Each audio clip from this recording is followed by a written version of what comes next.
Quinn stood silently, staring at the office in front of him. The windows were all covered with pictures of exotic destinations and foreign cities, all appropriate since it was a travel agency.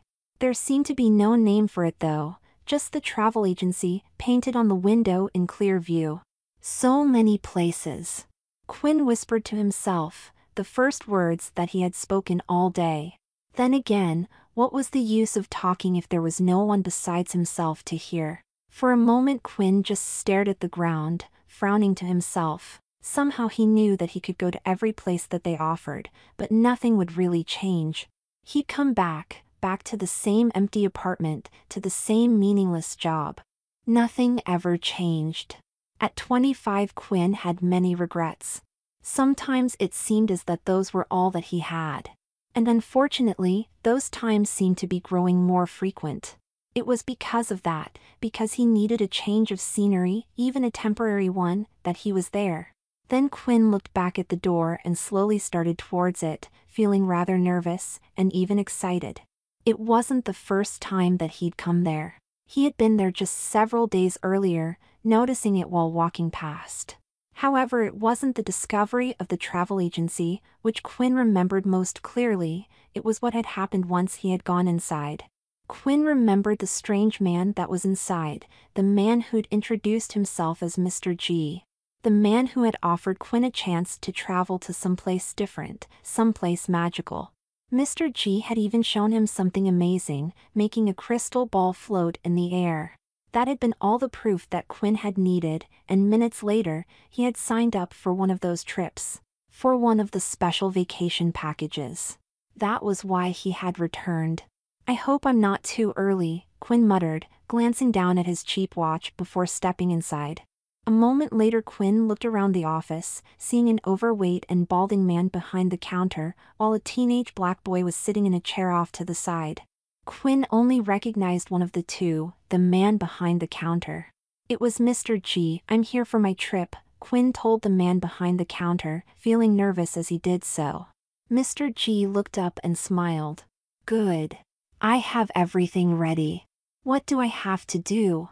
Quinn asked quietly. I shall take care of everything, Mr. G told him patiently. Once you arrive in the other world, you will inhabit someone else's body for the 2 weeks that you are there. A guide will be provided for you, just as he is for your exchange. With that Mr. G gestured to the black teen, who nodded faintly. With that Mr. G gestured for Quinn to follow him, then went into door in the back. A minute later Quinn stood inside the other room, looking around in surprise. There was some sort of powder sprinkled on the floor, in the shape of a large circle. Stand within, Mr. G instructed. As soon as Quinn had done so, feeling a little ridiculous, Mr. G continued, and I hope that you enjoy your vacation. Suddenly Mr. G slammed a wooden staff into the ground at the edge of the circle and everything exploded into blue light. Reality dropped away from Quinn, as did all of his senses. Quinn had no idea how long he was out since there was no point of reference. It could easily have been the tiniest fraction of a second, or even months. The timeless limbo quickly ended though and his senses suddenly returned. At first Quinn remained where he was, lying on the ground, aware of the sunlight on his skin, of birds chirping in the distance and the light touch of a breeze against his skin. Then there were the strange sensations coming from his own body, the ones that made him hesitate before opening his eyes and facing whatever, or whoever he had become. Frowning slightly Quinn stood up and looked around, noticing that he was in a grassy clearing, though there were lots of trees all around it, as well as enormous mountains a short distance away. After looking around he realized that he was in a large valley between the mountains. Then Quinn finally looked down at himself, surprised at what he saw. His chest was pushing out into what were obviously a pair of women's breasts, covered by a somewhat ragged green shirt. He blinked several times, then continued looking himself over, seeing that his whole body was dressed in green and brown cloth, as well as lots of brown leather, all of which covered his body up fairly well. However, a nervous pat at his crotch revealed that the familiar organ was missing. With a cautious pat at his breasts, Quinn mused, interesting. He certainly hadn't expected to be turned into a woman, though he knew that he shouldn't have been too surprised. With a wry smile he muttered, I suppose that 2 weeks won't hurt. Quinn patted at his shirt and pants, then looked at the bare skin on sleeveless arms. The arms were both well-toned, with a light tan that revealed that they had spent a bit of time in the sun. There were even several slight scars, though the arms were still definitely those of a woman. Turning his attention to the hands, Quinn held them up in front of him and stared curiously. They were definitely feminine hands with nails that were longer than his own had been, though without a trace of polish. And when he looked at the palms of his hands he found that they were a little calloused, obviously not the hands of some pampered princess. Once he was done examining his hands, Quinn reached behind him and felt the hair that went down to his shoulder blades. Then pulling some of it into view, he saw that it was a very dark brown. A moment later he ran his hands over his face, not finding anything that felt strange other than that it was obviously the face of a woman. Quinn frowned for a moment, not because he was obviously in the body of a woman, but because he'd expected to trade bodies with someone a little more exotic. After all, Mr. G had said that most of the people around there were mythological creatures, though he had admitted that there were a number of humans as well. After a moment Quinn stood where he was, taking a long look at his surroundings and frowning as he did so. Something didn't look quite right, though he couldn't place exactly what that was. Or was that many small somethings? Then again, he reminded himself, he wasn't in his own world anymore either. With that Quinn started to slowly walk around the grassy area that he was in, unable to shake the nagging feeling that there was something really wrong with his environment. However, he put that out of his mind as he looked around. Then Quinn noticed movement out of the corner of his eye and snapped around, startled to see a figure moving towards him, having come out of the trees. As it got closer, he could see that it was a woman, or at least looked like a woman. She was dressed in reddish-brown clothes and tanned leather, with shoulder-length light brown hair and appeared to be in her late teens or early 20s, though Quinn couldn't quite be sure. And then he noticed the weapon that was strapped on her back, which he thought was better than pointed at him. It was a crossbow. However, there was one thing about the strange woman, or whatever she was, that really caught Quinn's attention. Her size. The woman didn't even come up to his waist. In fact, it looked like she only came up to his mid-thigh or so. Greetings, the tiny woman called out, holding up hand, I am Kastra Treebrook. Quinn stared down at her, amazed at how small she was. Then he shook it off, feeling a little embarrassed. Hi, he answered slowly, my name's Quinn. The woman? Kastra smiled broadly, welcome to our world, she beamed, I am to be your guide. Not sure of what else to say, Quinn nodded, thank you. Here, Kastra said, pulling something out of her leather bag and holding it up, put this on. It took Quinn a moment to realize that it was a bracelet or arm bracer of some sort. With a frown he crouched down, both to be on a more equal position with Kastra and so that he could take the arm bracer. As soon as he'd accepted it, he frowned. This isn't going to fit me, Quinn told her gently. Kastra just smiled, I was told that it adjusts to the size of whomever wears it. It is a symbol that you are a visitor so that others will not trouble you. Then she added, almost as an afterthought, or at least most others, for as long as you don't trouble them. Quinn nodded silently, though he stared at the bracelet skeptically before he tried putting it on. Almost immediately the metal seemed to melt, flowing up his hand and wrapping around his wrist. When it solidified again, it was in the shape of a bracelet, much wider around than it had been so that it would fit his wrist, but much shorter as well. Instead of covering half his forearm as it looked like it was designed to for someone of her size, it fit more like a wristwatch. It fits, Quinn muttered in surprise. The tiny woman just laughed at that, then gestured, come with me. I will take you to the village and a place where you may stay while you are here. Quinn nodded and followed behind the tiny woman, who seemed rather cheerful. She even hummed as they walked along, with her moving at a rapid pace so that Quinn didn't feel as though he was standing still. Finally, after watching Kastra for a little while, Quinn just had to ask the question, what are you anyway? I mean, what species? Kastra paused and looked up at him with a proud smile, I'm a human. Human? Quinn choked out in disbelief. That's impossible. You can't be a human, you're so small. Kyandra just laughed at that, obviously very amused. I'm not small, she finally answered, you're just very large. Then Kyandra grinned broadly, you are a giant after all. Or is that giantess?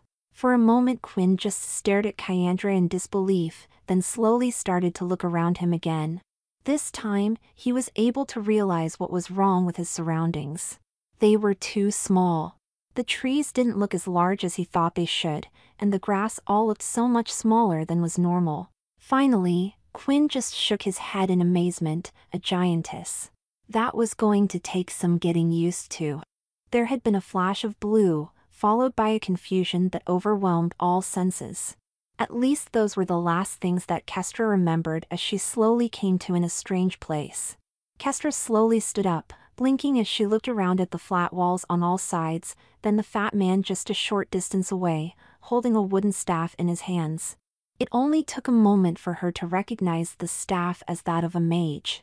You are a mage, Kastra said slowly, surprised by the sound of her own voice. Looking down she blinked, startled to see that she appeared to be in the body of a man. A thin man at that, wearing strange clothes unlike any that she'd ever seen. Welcome to this world, the fat man greeted her with a smile, you may call me Mr. G while here. You are the gray one, Kastra exclaimed in realization. He just nodded faintly. And you are my size. Kastra moved closer to him, realizing that he was perhaps just a tiny bit taller than she was. That was a strange occurrence as she rarely encountered anyone that was even close to her size unless they were of her own people. And even then, she rarely encountered another one of her kind. Mr. G smiled faintly, of course. Your host body is that of a human, as is my own. Oh, Kastra responded, feeling a little surprised, though she quickly reminded herself that she had expected as much since the Grey One's messenger had told her a little of what to expect. She took another look around the room she was inside before asking, how soon may I explore this world? Immediately, Mr. G answered, gesturing for her to follow him through a door. A moment later she was inside another strange room where Mr. G stated, here is your guide. With that Kastra noticed a strange creature stand up. He was just a little shorter than her and looked completely human except that his skin was a very dark brown. She had heard of humans with darker skin, but never one of that shade. Then again, she was no expert on humans either, usually preferring to avoid their kind. Hey, the dark-skinned stranger said, the name's Sam. He held out his hand. Kastra, she responded slowly. Kastra wasn't sure why he was holding out her hand, then he let out a sigh and grabbed her own hand in his and held it for a moment. We call it shaking hands, Sam told her. Then Sam continued, nice name, but it might attract a little less notice if I called you something like Kenny or Kastra while you're here. That sounds a bit more like a guy's name. Sam will show you around while you are here, Mr. G told Kastra gently. I hope that you enjoy your time here, but please remember, there are a great many dangers here that you are not used to. Sam will keep you advised of those. With a faint snort Kastra didn't bother to pay any attention to Mr. G's warning, doubting that there was anything short of a dragon for her to be worried about. Instead, she looked at the door, impatient to get going and see the strange new world. A minute later Kastra followed Sam out the door, barely noticing Mr. G shaking his head sadly behind them. As soon as they were outside Kastra looked around in amazement, unable to believe the amount of buildings and stone that were within sight. And the people. The people surprised her the most, all of them being somewhat close to her own size. And none of them, not a single person was staring at her in horror or running away screaming. Sam just grinned, come on man, I'll take you on a bit of a tour before we get to where your host lives. Then he winked at her, we'll really do all the sights. However, Kastra just stared around her in amazement, still in shock by the humans' reactions. By the fact that none of them seemed to be giving her a second look. By the fact that there were so many of them, all the same size as her. It was almost overwhelming. You all right? Sam asked, sounding just a little concerned. Kastra nodded faintly, gulping as she looked up at the buildings, the stone buildings that seemed to stretch up to the very sky itself. She'd never imagined that any construction could possibly be so enormous. Between that and the dozens of people within sight who were her own size, she was beginning to feel something that she'd never felt in her entire life. She was beginning to feel small. "I am fine," Kastra assured Sam with a grunt, regaining her composure and adding, "Everything is so different. So strange." Sam just laughed at that, slapping Kastra on the back and catching her by surprise when he did so. "Man, you have no idea." Then with a grin, he added, "I think a taxi ride is in order." Then still feeling somewhat in awe, Kastra followed behind her guide, not sure what a taxi was, but eager to find just what other wonders that strange world possessed. Quinn sat on the hay-covered ground with his legs crossed, hunched over a little so that his head did not hit the rafters of the barn that he was within. Kastra stood several feet away, looking up at him with a smile, though she did look just a little odd. "I'm not used to being around giants," Kastra answered when Quinn asked her about it. "But I'm not really a giant," Quinn told her, still not sure that he believed it himself. He sure didn't feel any different, at least other than being in the body of a woman. That was strange enough, but to be about 18 feet tall on top of that. Kastra nodded, "Perhaps not inside, though your body most assuredly is." Then she gestured at the barn around them, smiling, "I have prepared my uncle's barn for your use as long as you are here." After pausing a moment, Kastra added, "I fear that it is all that you would fit inside." "It's all right," Quinn sighed, glancing at the makeshift bed. "Just not quite what I'm used to." He sighed, beginning to regret his decision to come, though it had to be better than staying home. Just a short while ago they had come to a large farming area and Kastra had led him straight into the large barn that was away from any other construction. He was surprised to find that it had been set up inside much like a bedroom, though without any of the modern conveniences he was used to. "The owner of that body lives in the mountains," Kastra told me, "and I am sure that her home might be better suited. However," she grinned, "her home is rather out of the way." Quinn just nodded, feeling rather strange as he looked down on the tiny Kastra, still having a hard time coming to terms with the fact that she was the normal-sized one. Or at least she claimed she was, and with everything else he'd seen, he was inclined to believe her. Then Kastra announced, "I'll go and gather some food for our meal and we'll be back in a while." With that she grinned and winked at Quinn, just before vanishing out the barn door. For a minute Quinn just remained frozen where he was, staring both at the door and then down at himself. He frowned for a moment, then with one more glance at the barn door, he started to take off his clothes, dying to know what he looked like without them. "It's my body now," he told himself to cover his embarrassment, at least for the next 2 weeks.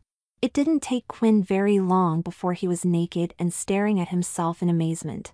His body was definitely all woman, much to his mixed feelings. Most of his skin wasn't tanned quite like his arms, though his body was all firm and shapely, almost athletic from the well-toned muscle. Quinn slowly ran his hands over his smooth skin and his breasts, which looked like they were around his C-up.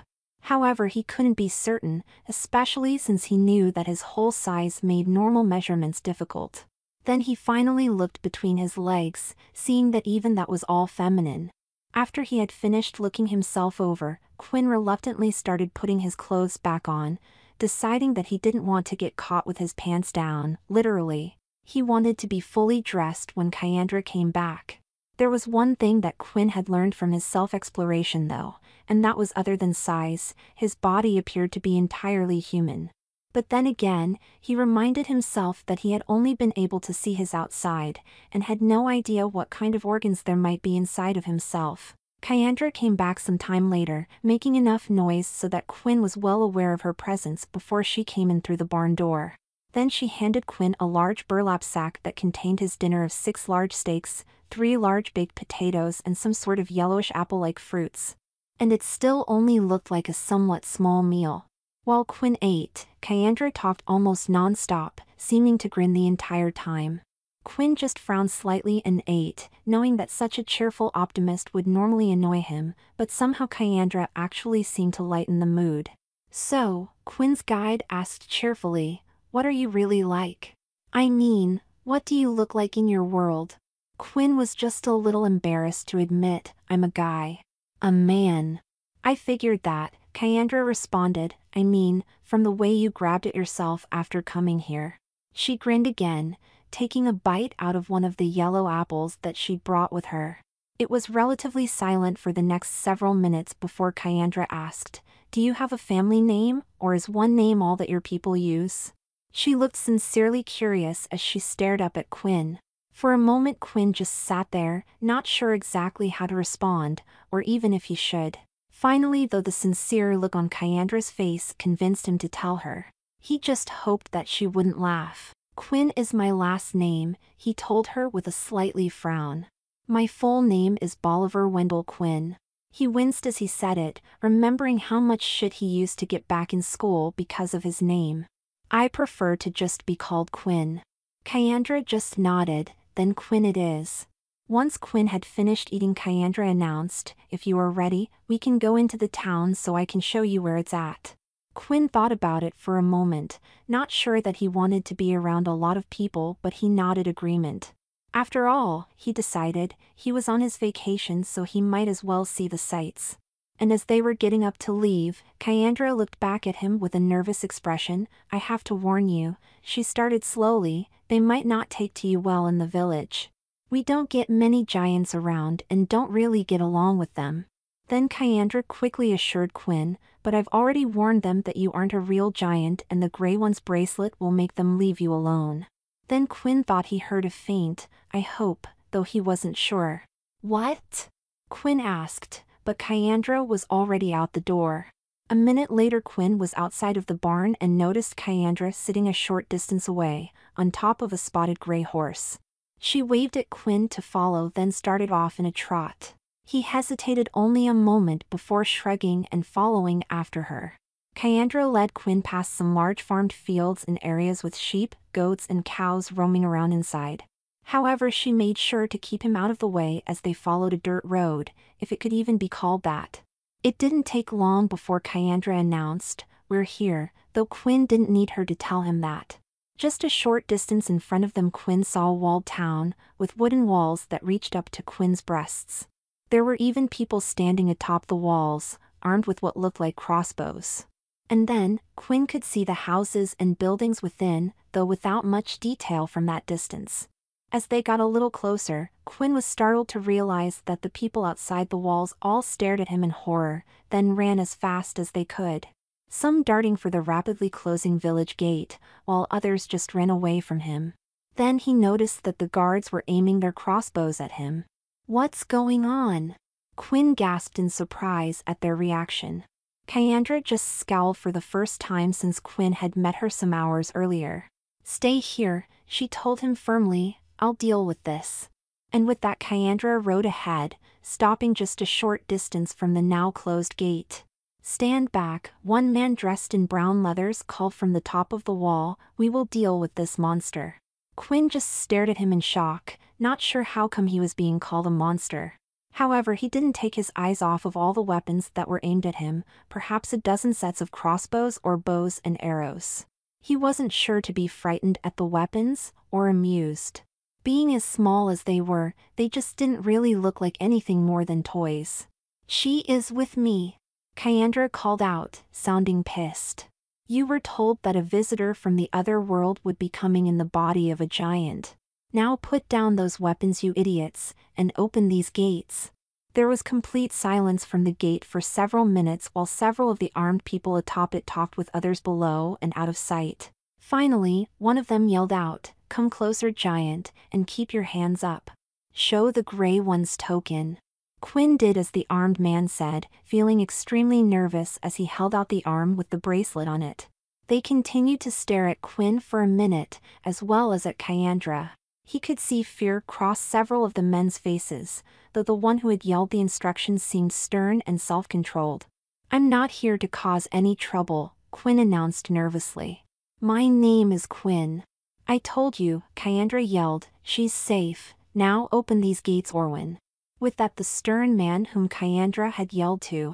Orwin called out, You may be a visitor, but you are still a giant as far as I am concerned, and I do not trust you.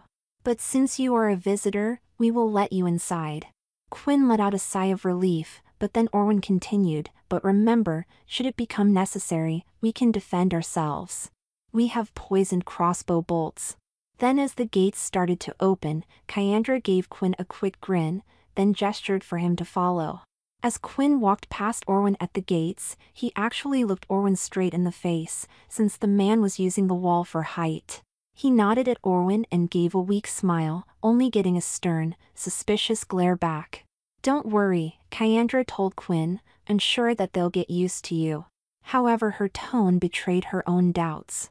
Quinn just paused and looked around the village nervously, seeing that there were a number of stone and wooden buildings, some of them being 2 or even 3 stories tall, though only a very few. Then there were the people, most of them quickly dodging out of view or closing shutters. With a sigh, Quinn just shook his head while Kyandra yelled out, "Cowards! She's not going to hurt you." Then Kyandra turned to Quinn with an apologetic, "You are the first giant that most of us have seen, and we've heard bad stories about giants." Frowning slightly, Quinn nodded, "I understand." Kyandra didn't waste much time though before she tied her horse up and started walking down the sidewalk, pointing things out to Quinn. "That's the inn," she told him, "and then there's the smithy." While they went on their tour of the village, Quinn stared at everything around him in amazement, surprised at the way people were terrified of him when he hadn't done anything. Most of the people quickly disappeared from view or stared at him from the safety of a window, though there were still some who were brave enough to at least remain in sight. Either that, he realized, or drunk. Everything looked almost as if it came straight out of the Middle Ages, though there were discrepancies. At least, he was sure, against the real Middle Ages. Some of the clothes were strange, as was some of the architecture. He even noticed several horses that were of slightly odd colors. One that looked like a zebra and one that was a dark shade of green. But still, the village was definitely primitive compared to modern standards. Interesting, Quinn mused, paying special attention to where he stepped. After a short while, Quinn paused, noticing a little girl who was around 5 or so, standing off to the side playing. He slowly bent down and smiled at her gently, pleased when she started to give a weak return smile. Suddenly a woman came out of nowhere, giving Quinn a nervous look before exclaiming, "Come on, Gwyneth, it's time for dinner." It sounded just a little forced though, and she quickly pulled the girl through a door. Kyandra gave Quinn another apologetic look, but that didn't make him feel too much better. He'd taken the vacation to get away from his life where he felt like an outsider, only to become one even more extremely. With a sigh, he slumped over, feeling extremely small and insignificant yet again. The rest of the tour through the town wasn't quite as exciting, though Kyandra certainly tried to make it so. When they finally finished and almost immediately left town, at Quinn's insistence, he was greatly relieved, though seriously afraid that his decision to come had been a big mistake. Yet one more in what seemed almost like an endless line of them. Kastra let out a sigh as she stared from the window, still in awe of everything beyond it. She had been there in the human's home for a short while, left there by Sam after they had looked around the city for most of the day. Shaking her head, Kastra could barely believe the immense size of the human city, never before having imagined such buildings. Such towers that reached up to the very clouds, and so many of them as well. There was no doubt that such a city could only have been built using the most powerful of magics, even if Sam had told her otherwise. Then there were the people. Kastra had seen humans everywhere, more humans than she ever would have believed existed. She suspected that every human in that strange world lived right there in that city. And what was the strangest thing, at least as far as Kastra was concerned, was that she was around so many humans, and none of them paid her any attention. None of them ran away screaming or charged at her in an attack. They reacted as if she was no different than they were, which was a strange, almost comforting experience. So many my own size, Kastra mused, staring out the window again at the people below, all of them looking tiny again from her height. However, she knew that none of them were. They were all just as tall as she was, as strange as that seemed. And none of them were a fright. Kastra slowly turned from the window and looked around the home of the one whose body she was using. Apparently, the gray one. Mr. G had offered to set her up in an inn, but the one whose body she was in had allowed her to use his own domicile instead. Such luxury. Kastra whispered, staring at the strange furniture, which was obviously of the highest quality. Such soft chairs and items which were made of materials that she didn't recognize. Then Kastra remembered Sam's earlier comments that even he didn't live in such a slum, whatever that was, making her wonder if all the wealthy human merchants lived in such wondrous slums. However, Kastra wasn't completely sure that she liked the idea of so many clustered together so tightly. Though the idea was fascinating, everything did look a little constricted and she couldn't even see any forests or mountains from the streets. After a minute of slowly looking around her host's home, Kastra looked out the window yet again, this time staring at the strange metal carts that were all over the streets below. Cars were what Sam called them, and she smiled as she remembered her ride in what he called a taxi. It had been extremely interesting, making her wonder what kind of magic powered them. Finally, Kastra looked down at herself, and I be in the body of a man. She paused at that, not sure exactly what kind of a man he was though. He was thin and without the muscles that would mark a warrior, or even a farmer. And his hands were almost without calluses, indicating that he did little labor. Obviously a wealthy merchant or some sort of lord then. Kastra looked down at herself in curiosity, then started to tear off her strange clothes, deciding that it was time to examine her borrowed body in more detail. Within moments, the clothes were all shed and she stood there naked, a little disappointed with her borrowed body. Strange, Kastra mused as she carefully examined the new male organ between her legs. It was not quite what she would have expected, though certainly not uncomfortable. Strange indeed. Once Kastra had finished examining her borrowed body, she frowned and looked around. Now where is the chamber pot? Then she remembered the small room, which served that purpose. What luxury to have such an outhouse within his own home. Kastra quickly relieved herself, even remembering to pull the little knob that Sam had pointed out. Then she watched in amazement as the water in the strange chamber pot swirled around then vanished, only to be replaced yet again by itself. Such a use of magic amazed her just as much as the toilet itself. A minute later Kastra stopped and stared at the bed, again amazed at how soft it was. There was little doubt that the humans of this world knew how to live in luxury, bringing a smile to her lips. Then Kastra remembered that Sam had said they were going out again early the next day to play tourist, whatever that was. He was even going to take her to see a movie and a baseball game, whatever those were as well. Perhaps it is time to sleep, Kastra half grunted, still staring at the comfortable-looking bed. And with that the former giantess grinned to herself, eager for the next day to begin. She couldn't wait to see what other wonders that strange and magical new world had to offer. On her first day, she'd already seen more than she could have imagined and knew that there were countless more to discover.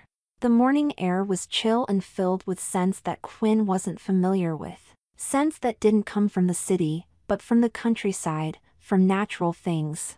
Even the sounds of birds and insects served to tell him that the countryside was exactly where he was. With a grunt Quinn stood up straight, stretching the kinks out of his muscles and wishing that he had a real bed to sleep in. Of course the one that he'd had was very good under the circumstances, probably better than he should have expected, but still, it didn't compare to a nice mattress. Quinn took a deep breath and then slowly looked down at himself, giving a wry smile as he thought about the day before. About waking up an 18-foot-tall woman, his tour of the town and then the walk around the surrounding farms afterwards before returning to the barn for dinner and bed. And what comes next? Quinn mused. Suddenly Quinn heard, "I can answer that." He turned around, then looked at the ground, letting out a sigh of relief when he saw that it was Kyandra. "Morning," Quinn grunted. Kyandra just nodded and tossed a burlap sack to his feet. "Breakfast," she explained with a grin. A minute later Quinn had opened the bag and pulled out several loaves of bread and a chunk of dried, salted meat. And without his having to say anything, Kyandra patted a small barrel that was hung from the side of her horse, which he quickly learned was filled with wine. While Quinn silently ate his breakfast, Kyandra watched in fascination. "Incredible," she exclaimed. Then after Quinn gave her a curious look, she explained, "The amount that you eat. That was enough to fill a whole family for a day." Quinn took another look down at what was left of his breakfast, feeling just a tiny bit guilty. It didn't seem like much to him, but he reminded himself that at his current size, he had to eat a lot. No wonder you guys don't like giants, Quinn slowly responded, they'd eat everything in sight. Kyandra just nodded faintly, quietly admitting, yeah, they do. But fortunately there aren't many of them around. She gave Quinn a quick look, almost as if assuring herself that he hadn't been insulted. After a minute, Quinn asked, can you tell me about these giants? I mean, what you know. Of course, Kyandra responded, then looked up at Quinn thoughtfully. Like I said, there aren't many of them. And giants don't get along too much with others of their kind, I guess, because you almost never hear of several of them living together. Quinn nodded, okay. Listening in complete fascination. He was incredibly curious about what kind of a creature he had become. Though he knew that he looked like a human, except for size, the reactions in the town reminded him that he wasn't. At least in body, or at least not as far as they were concerned. And what else? Giants do not get along with most other races, Kyandra said slowly, they take what they want from those who are smaller and weaker. From those who can't defend themselves. Then she puffed up, looking proud, but we can take care of ourselves. I see, Quinn muttered, they bully people. Kyandra just nodded at that. Or at least most of the ones I've heard about, Kyandra admitted, but probably not all. After a moment of thoughtful silence, Kyandra continued, I'm no expert, but I heard that giants live around 200 years, and they never stop growing. I have heard tales that the oldest giants can reach 50 feet tall. For some time Quinn remained where he was, looking down at himself and absorbing that information. It was obvious that he was not one of the older giants, though that much was all that he knew for certain. Finally, once Quinn had completely finished his breakfast, Kyandra grinned. Since you want to know more about giants, why don't we go and find the home of the one whose body you wear? It didn't take more than a few seconds before Quinn nodded agreement. He was curious to see what kind of place an 18-foot-tall woman would live in. Somehow, he suspected that it was going to be a very interesting day. Quinn paused and looked down from the edge of the mountain, staring at the forest and valley that were spread out below him. At the moment he was standing above the far end of the valley, on the opposite end from the town. And though the town was out of his view, some of the farm fields were visible. It was late afternoon and Quinn was beginning to feel a bit tired. He and Kyandra had been traveling for most of the day, towards a destination that she seemed to know, or at least have a general idea of. What a view, Kyandra exclaimed, breathing deeply and obviously a lot more tired than Quinn was, though she seemed capable of continuing on. I think that we should be there soon.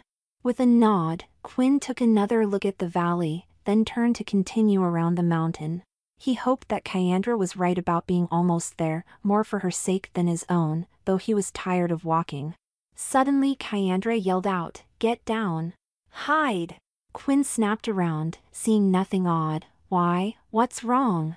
Kyandra was already crouched down next to a large boulder, gesturing for Quinn to get down as well. He frowned, wondering what was going on, but the look of fear on her face was enough to convince him that she was indeed serious. And with that he crouched down as well, hiding behind a larger rock as best he could. Then Kyandra finally pointed up, towards something in the sky in the distance. Something that was obviously large and could have an airplane if there had been any in that world. A dragon, Kyandra explained, not taking her eyes from the image above. I don't want it to see us, and you are kind of hard to miss. Quinn nodded, crouching down even further and silently cursing his size as it made him much easier to see. He did so even more when the dragon flew a little closer, and a little lower, enough so that he could actually make out its shape a little better. It actually was a dragon. Oh shit! Quinn whispered, his heart beginning to beat rapidly as the reptilian creature came even closer, flying over the mountain. It's gonna see us. Shoo, Kyandra admonished him, a finger to her lips. Then suddenly the dragon dove down, and Quinn gasped in horror at the thought that it was coming towards him. But it hit the mountain a distance away, vanishing from view for a few seconds, then returning to the air with something held in its claws. Not a something, Quinn was startled to realize, but a bear. A minute later the dragon had flown off with its prize, while Quinn let out a sigh of relief. He wasn't sure that he wanted to meet a real dragon, even if he was a giantess at the moment. One of the few things that eat giants, Kastra commented with a wry expression. With a nervous nod, Quinn muttered, "Then I'm glad that I didn't see it any closer." "Well," Kastra asked with a grin, "shall we continue?" Quinn didn't need to be asked twice, and a moment later they were back on their way up the mountain. Kastra said goodbye to her dark-skinned guide at the beginning of the building her host lived in. She shook her head, looking up and still marveling that humans could have built such a wondrous structure. It amazed her just how much she was learning of their ingenuity since coming on her travels. "Remember," Sam told her seriously, "you can't tell people where you're from. Most people around here wouldn't believe you and would think that you're insane. That could cause problems for your exchange when he gets back." With a snort, Kastra didn't see why she should do anything, or keep from saying anything just to make things easier for someone else. However, with the serious expression on Sam's face, she sighed and nodded her agreement. It wasn't like it was any human's business where she was from.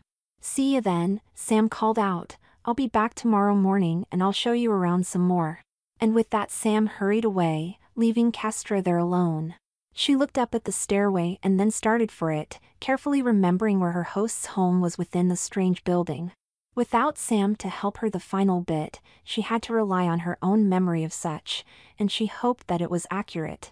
It didn't take long for Kastra to reach the right floor, and she was feeling a little bit tired by the time she had done so. Why would humans wish to climb so high just to sleep? Kastra asked herself with amusement, then grinned as she remembered that her own home was near the top of a mountain. Then again, that was entirely different. Such strange creatures.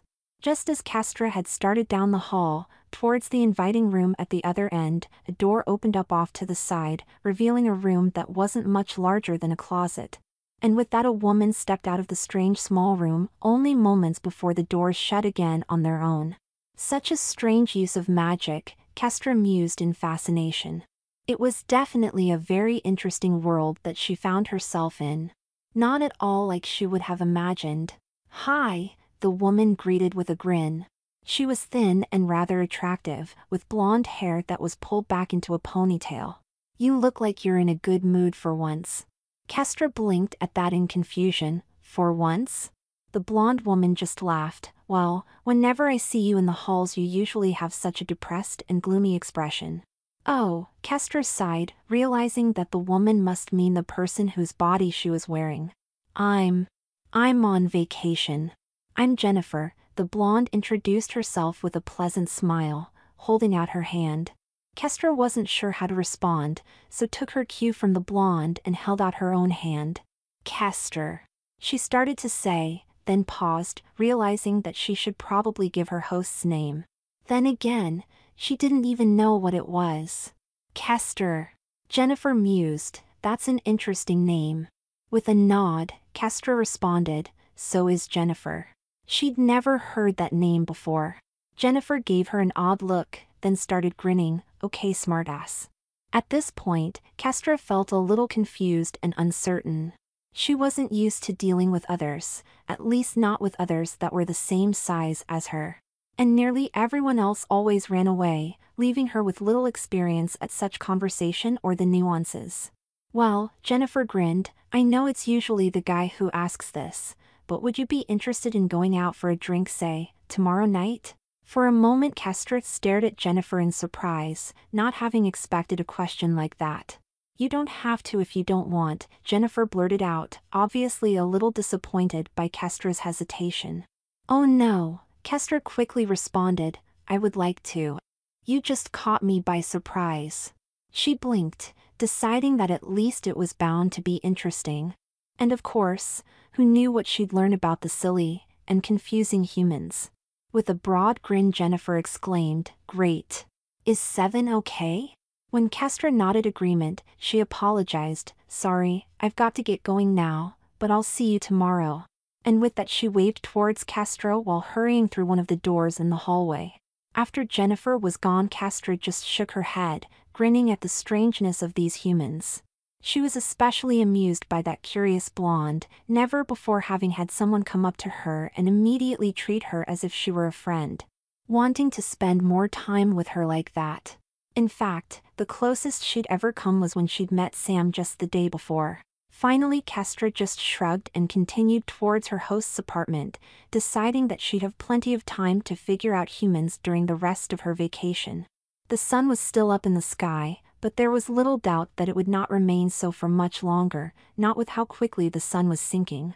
Within just a short while, perhaps even an hour, Quinn decided, the sun would sink behind the horizon and the night would begin. "I didn't think it would take so long to get here," Kastra apologized, looking especially guilty. "I guess it would have taken you a lot less time if you knew where you were going." Quinn knew that what Kastra had said was true, but that didn't really bother him. He was just amazed that they made it at all. Kastra had definitely slowed him down, moving so slow and having to rest so frequently, or at least she would have if he'd been in a hurry or she hadn't been the guide. But at the moment he didn't even care that he'd had to help her over a few obstacles that were nothing to him, but too large for her to overcome. With that, Quinn just looked at their destination, a large cabin that was made of stone and wood, leaning up against a huge rocky outcropping. It was a pretty level area, just at the tree line and where the mountain started becoming little more than jagged stone. Everything in the flattened area though was covered with grass, brush and wildflowers. "So this is where she lived," Kastra whispered, looking around nervously, almost as if expecting some other giant to jump out and threaten to gobble her up. On a sudden when Quinn exclaimed, "Fee fi fo fum." Then he paused, looking around and wondering if there might be some sort of beanstalk nearby, though there was nothing of that nature within view. Quinn then turned his attention to the house in front of them, if it could be called that. It was a small-looking cottage that was made of stones and wood. And from the size of the door, there was little doubt that it had to be the house of the giantess whose body he was in. They quickly hurried to the door that looked just a tiny bit small to Quinn since he would have to duck just a little to get inside, however it was enormous compared to Kastra. Still, she threw her shoulders and started to push at the door, while Quinn knocked on it instead. When Kastra gave Quinn a questioning look, he shrugged. What if she has a boyfriend or something? He definitely didn't like the idea of just barging in on someone that way, but then again, he wasn't sure how comfortable he was with walking in anyway. Still, he wanted to know more about whoever's body he was within. And after a minute with no answer, Quinn pushed the door open and stepped inside, nearly falling over as his foot went down further than he expected. Quinn just scowled as he realized that the floor was sunk down about a bit further than the surrounding ground, and there was a bit of a step at the door. But once Quinn had noticed that, he looked around the rest of the cottage, feeling more disappointed than anything else. "What a dump," he sneered. "This is even smaller than my apartment." And as far as Quinn was concerned, that was quite a task. It was a small, cramped one-bedroom place, with a cheap-looking bed in one corner, a small stone fireplace in the other, a cramped table and not much else.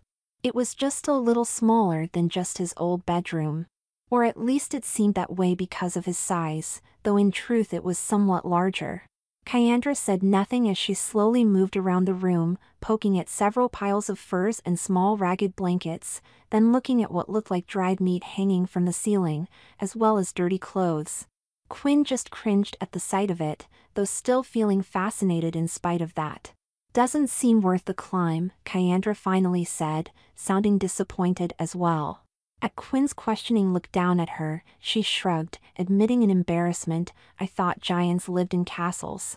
"Sounds good in fairy tales," Quinn muttered grimly, having learned a long time ago that real life just didn't work out that way. In real life, there were no happily ever afters. Kastra just stared up at Quinn with an expression of confusion. "I didn't think that fairies had tails." Without a word, Quinn sat down on the bed and stared out the still open door and the narrow slits in the wall that served to let light in. He patted the mattress absently, deciding that it was definitely softer than what he'd slept on in the barn, but not quite as soft as the well-worn mattress in his apartment. "It's getting dark out," Quinn stated unnecessarily, frowning grimly. Kastra just nodded. "We'll have to stay here for the night. It wouldn't be safe going down the mountain in the dark." Quinn didn't bother to argue, knowing that she had a point. And at least the bed would be a bit more comfortable than the one in the barn. But with that he stood up and started for the door, saying, "I want to look around outside a little more." A minute later Quinn looked around the cleared and somewhat flat area of the mountain that the giantess lived on, noticing several patches of what could only be described as gardens. Gardens filled with some sort of giant pumpkins and other plants that Kastra identified as lorkins, which she described as an edible root that was something like a potato or a turnip. Then Quinn moved to the edge of the flat area, on the other side from where they'd come up a short while earlier. He looked down at the grass-covered slope that went quite a distance before ending in trees. However, what drew his attention the most were all the sheep that were in that area, grazing on the grass. "I guess we know what she eats," Quinn told Kastra, who'd come up beside him. After a few more minutes of looking around they silently returned to the cottage where Kastra promptly started a fire. She looked around, specifically up at the ceiling, and grinned. "If you get me some of that food," Kastra told Quinn pleasantly while she lit a candle, "I can get dinner started." Quinn frowned and did as Kastra had asked, pulling a piece of the dried meat off of a hook on the ceiling and handing it to her. After a brief examination she threw it into a pot above the fire and rushed out for some pumpkin and lorkin to make a stew with. "What kind of a stew has pumpkin in it?" Quinn grumbled, deciding that he'd better not let Kastra hear him complain. At the moment he was hungry enough to eat it anyway. Then while Kastra was still out, Quinn turned and started looking around the tiny cottage again, pausing when he noticed something against the wall. It was a mirror, a bit dusty and with a crack in one corner. For someone like Kastra, it would have been near full-sized, but for Quinn it was much smaller than that. For a moment Quinn just stared at the mirror before his curiosity finally got the better of him. He still had no idea what he actually looked like, at least not his face, and this was his chance to find out. With that Quinn pulled the mirror from the wall and positioned it, as well as himself, to catch the best light from the candles. It was still a little dim, but there was enough light for him to see the mirror's reflection. It was the face of an attractive, though not gorgeous woman, framed by dark brown hair. She could have been anywhere between 25 and 30. Or at least that was how she looked, and though she was very pretty, she could never pass for a model. Her features were too strong for that. "And now I know," Quinn muttered, carefully setting the mirror back on the wall where he'd found it. Quinn's thoughts then turned to dinner, filling him with mixed emotions. On one hand, he wasn't quite sure that he was ready for a pumpkin and turnip stew, but on the other hand, his stomach didn't really care. It just wanted something to fill it. In the end, it was his stomach which won. Quinn frowned thoughtfully as he walked slowly so as not to leave Kastra behind. They had just reached the base of the mountain and re-entered the valley, having gotten up at first light and beginning the trip back as soon as they had finished with breakfast. "What are you thinking about?" Kastra asked, having been fairly quiet for most of the morning. After glancing down at her, then back up at the mountain, Quinn answered, "Just wishing that I'd brought the mattress." Quinn didn't relish the idea of sleeping on the lumpy bed in the barn after sleeping on that wool-filled mattress the night before. Kastra grinned up at Quinn, "I don't blame you. We don't really have much for those of your size." Several minutes later, Quinn absently asked, "So what else is on our schedule?" He paused, not bothering to look down at Kastra. For my tour. "I was thinking the Crystal Lake tomorrow," Kastra answered after a moment. "Then there's some ruins on one of the other mountains from a floating castle that crashed several centuries ago. There's also the Griffin hatchlings on a few of the mountains, as long as we keep a distance, that is," she added. "Sounds interesting," Quinn mused, still frowning slightly. The fantasy world wasn't quite what he was expecting, though he hadn't been quite sure what he'd been expecting. Just something different. All he knew was that even with Kastra providing all the sightseeing and distractions, he still felt empty. The same as he always did. Suddenly Kastra cried out, "Smoke!" Quinn turned around and looked behind him and then down at Kastra, frowning. "What?"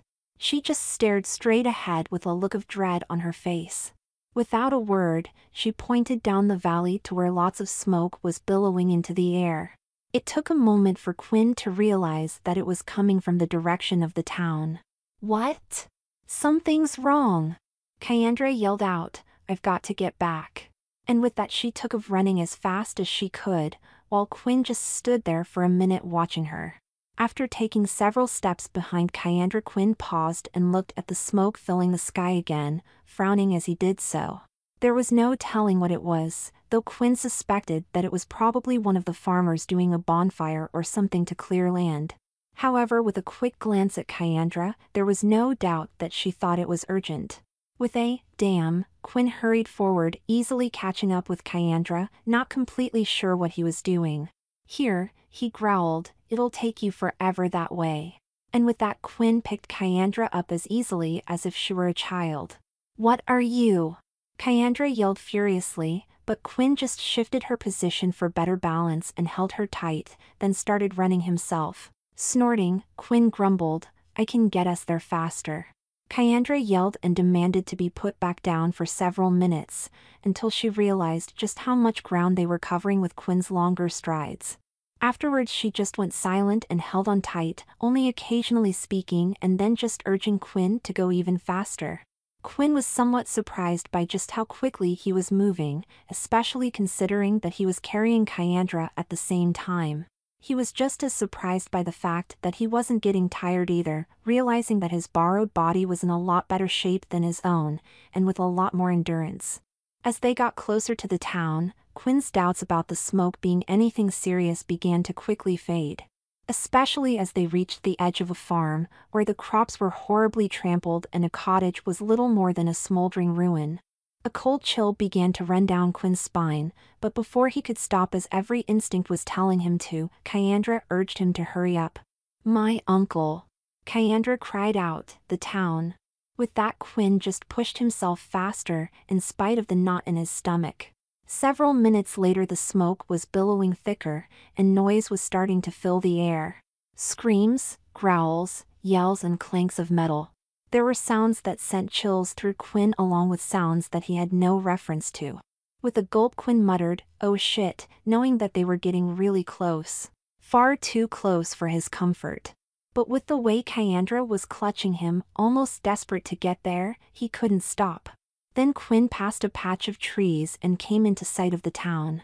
He paused, gasping at the sight of the wooden walls, covered with flame in one section. Without even thinking about it, he stopped running, staring not at the walls, but at everything outside of them. What the fuck? Quinn squeaked, dropping Kyandra to the ground. All he could do was stare at everything going on. The town gate was bent and cracked, serving little purpose as it was bent inward, leaving a large enough gap for anyone to run through. Several people lined the walls, armed with a variety of weapons, mostly crossbows. All of which was aimed at the mass of horror that was lined up outside the town. All Quinn could do was stare in horror at the several dozen creatures that were outside the walls, obviously attempting to get inside the town, while at the same time fighting a number of humans who were armed with everything from swords to pitchforks. It was a fight, a battle. Each of the creatures had slimy-looking green skin and were roughly human in shape, though their faces looked hideous. They were all about half as tall as Quinn, making them around 9 feet tall, towering over all the humans they fought. All of the monstrous-looking creatures were dressed in scraps of clothes and armor. Some of them had dented and battered shields with different symbols, though all of them were armed. There were swords, axes, spears and clubs, as well as things that Quinn didn't recognize. Trolls. Kyandra gasped, her voice filled with loathing. Troll bandits. With that she fired a shot from her crossbow, causing the nearest troll to bend over with a bolt in its ass. However, after a howl of rage, it turned and glared at Kyandra, then up at Quinn with a look of surprise. Braca! Kyandra spat in what was obviously some sort of profanity. Quinn was confused, then horrified as several of the creatures, trolls, charged straight at him. They were only half his own size, but they were heavily armed and he had no doubt that those weapons could easily hurt him, or worse. Kyandra frantically struggled to reload her crossbow in time, but it was obvious that she wasn't going to succeed. A moment later the trolls were all over them and Quinn held in fear, kicking at them with his feet and relieved when one of the ugly creatures flew backwards. "What the fuck is this?" Quinn blurted out, his eyes wide as he looked at the small army of ugly green midgets that were starting to really take notice of him. At least half a dozen of them were coming straight at them. A moment later Quinn knocked another one of the trolls back, keeping him from taking Kyandra's head with a nasty-looking axe. However, before he could get the next one, Quinn felt a burning pain in his thigh and screamed in pain as he instinctively knocked the troll with the sword away from him. Two more took its place within seconds. "Look out!" Kyandra cried out, firing another crossbow bolt, this time catching a troll right between the eyes. It fell over and she screamed out, "Braka," again, using her crossbow to like a club on another troll. Though Quinn was shocked and terrified, he was also beginning to get pissed. His leg was hurting like hell and the freaky trolls were still coming after him. He managed to kick several more of them away, but that didn't stop another sword from catching his leg or a spear from catching his side. It hurt, but not enough to keep him from knocking the trolls away. Still Quinn looked around frantically, knowing that he couldn't keep them back much longer. He'd been lucky so far, but there were far too many of them and unlike him, they were all carrying weapons. Suddenly a voice yelled out, "Kill the foul bandits!" Quinn looked over at a pair of humans who were coming towards them, one holding a sword while the other just had a pitchfork. "Kyandra," one of them called out. Just then Quinn realized who it was. The one with the sword who was yelling was Orwin, the same guy Quinn had met when he first came to the city. Then Quinn glanced at the man beside Orwin, an older man with a white beard who was using his pitchfork as though it were a deadly weapon. He had a grim expression as he pushed with his pitchfork, only to have it finally knocked aside. "Orwin!" Kyandra yelled out. "Uncle!" A moment later Orwin and the man whom Quinn realized was Kyandra's uncle were next to him, or more precisely, next to Kyandra. They didn't seem to give him more than a glance before lashing out almost uselessly against another troll. With that one of the trolls, a big nasty one with a spear charged straight at them, the point aimed straight at the now unarmed old man. Quinn's heart nearly froze, and without thinking about it, stepped forward and kicked the troll in the stomach, sending it to the ground in a howl of pain, just as its spear almost hit Kyandra's uncle. Kyandra's uncle gave Quinn a quick look of surprise, then his expression went grim again as he picked up the fallen troll's spear to replace his pitchfork with. At the same time Orwin snarled, "Run for the walls!" He wasted no time in yanking Kyandra and her uncle, then charging straight towards the city gate, trying to avoid the trolls as they did so. There was no glance spared for Quinn, who kicked at another troll that started after them, his heart racing like never before. When they were nearly at the gates, several crossbow bolts and arrows flew down to give them cover, though they seemed to do little if any damage to the trolls that they hit. It did serve to keep them back though, making them hesitate for several seconds. "Oh shit!" Quinn gasped, looking around at the dead bodies, almost all human. Even the injured trolls were getting up and coming towards the gates still, all looking vicious and evil. "Oh shit! And all of them armed." Quinn grabbed his side, which was bleeding and hurting like hell, then looking around frantically as he realized that there was nothing he could do against them. They might be munchkins compared to him now, but they were all armed and all that he had were his hands and feet. He'd been lucky so far, even with the few injuries he'd received, but there was little doubt that it would only get worse. Frantically looking around for a weapon, Quinn's eyes fell on the broken gate next to him, gasping as an idea suddenly came to him. With a grim expression and a grunt of pain, he grabbed at one of the broken logs that comprised the gate and pulled it loose, holding it firmly in his hands. "Batter up," Quinn growled, swinging the log with all he had. A moment later Quinn was almost shocked to feel an impact, hear a sickening thud and then see a troll flying backwards with half of its head caved in. For a moment he just stood there, frozen as a wave of disgust started to rise. He couldn't believe that he'd just killed something. "Get them!" Kyandra's voice yelled out from behind Quinn, shaking him out of his shock in time for him to realize that though the trolls were looking a little shaken and wary, they were still coming towards him. Quinn took several more swings, keeping the trolls back but not hitting any more of them. Not until he jumped forwards and caught one of them in the side, sending him flying to the ground. With a grimace, Quinn yelled, "For."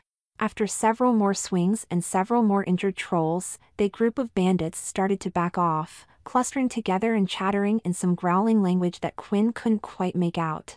They were glaring at him furiously, their attention diverted from the town walls as they'd obviously found a new target to work on. And this time they seemed intent on doing it together. "Oh shit," Quinn whispered again, clutching the log tighter. "I hate teamwork." He spat the last, sick of the word his boss loved to use when he really meant the employees had to work overtime to make him more money. And almost as if on cue, the trolls all started towards Quinn again, this time in mass and quickly surrounding him. With a grimace, he swung several more times, but while he went after one troll, another one charged him from behind, catching him in the ass with some sort of spear. It hurt like hell, making Quinn scream and nearly drop the log. Nearly. Suddenly the troll with the spear fell to the ground with an arrow in its eye, while the other trolls slowly took a step back, especially once Quinn howled and jumped at them, swinging the log and catching several of them at once. Then as they started to back away further, obviously reconsidering their tactics, he threw the log at them, grinning as another fell to the ground, though it quickly got back to its feet. Still, its arm was bent at a horrible angle and hanging limp, so Quinn knew that he'd done some damage. "Come here, you fucking midgets!" Quinn yelled out furiously, now more pissed than scared. He grabbed at a large rock that was next to the town wall and with a grunt lifted it off the ground. "Catch this, you fuckers!" And with that he threw the rock, not hitting any of the trolls and falling several feet short of the closest. However, Quinn's attack with the rock seemed to be the breaking point, and the group of trolls turned and started running away, obviously desperate to get away from the one who was causing all the injuries. After he'd watched for a minute and was sure that they were going, Quinn let out a sigh of relief and clutched his aching side. "They're gone," Kastra called out excitedly. "We won." "No!" Orwin cried out, just as several screams came from inside the town. "Some got inside." With that he turned and ran through the cracked gate, limping as he did so. Quinn hesitated only a moment before grimacing and following after, not sure what he could do or if he'd just get in the way, but he wanted to get rid of the ugly creatures that had hurt him.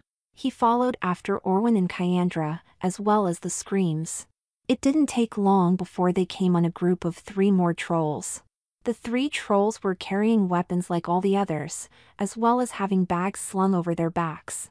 Quinn noticed food coming from a tear in one while a gleam of metal shone from the top.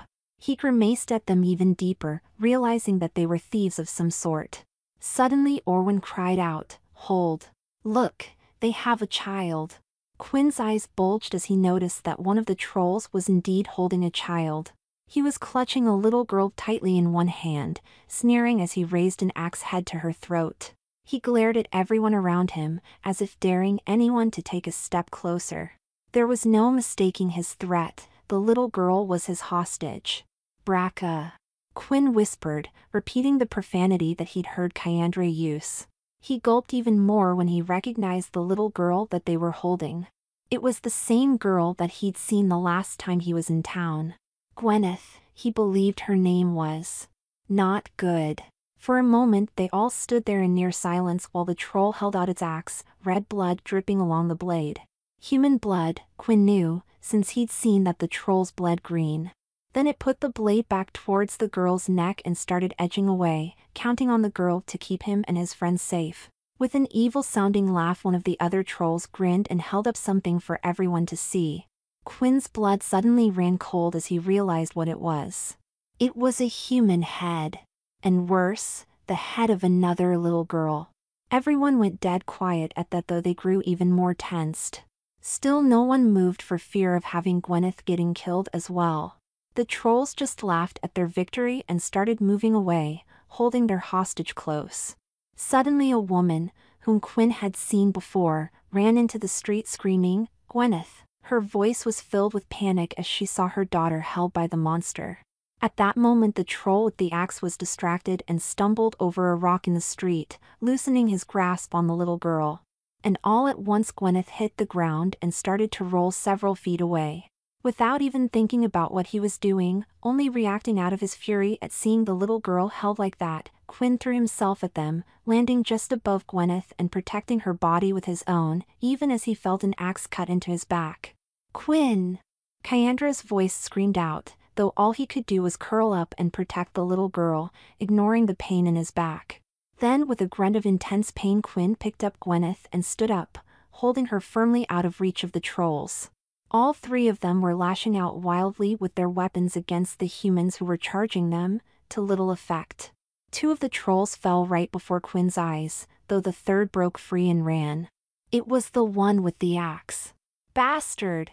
Quinn screamed, carefully setting Gwyneth down and then running at the troll who'd somehow managed to avoid or knock aside the humans who were after it.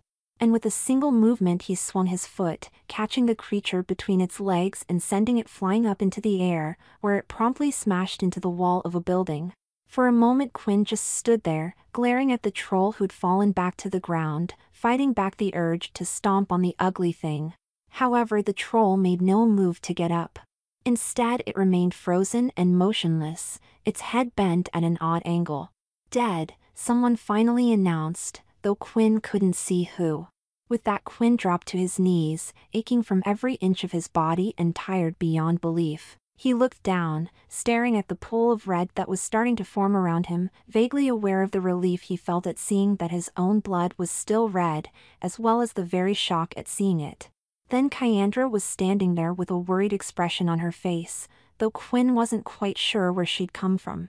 Everything was starting to seem foggy, even as people started to step into the streets and surround him.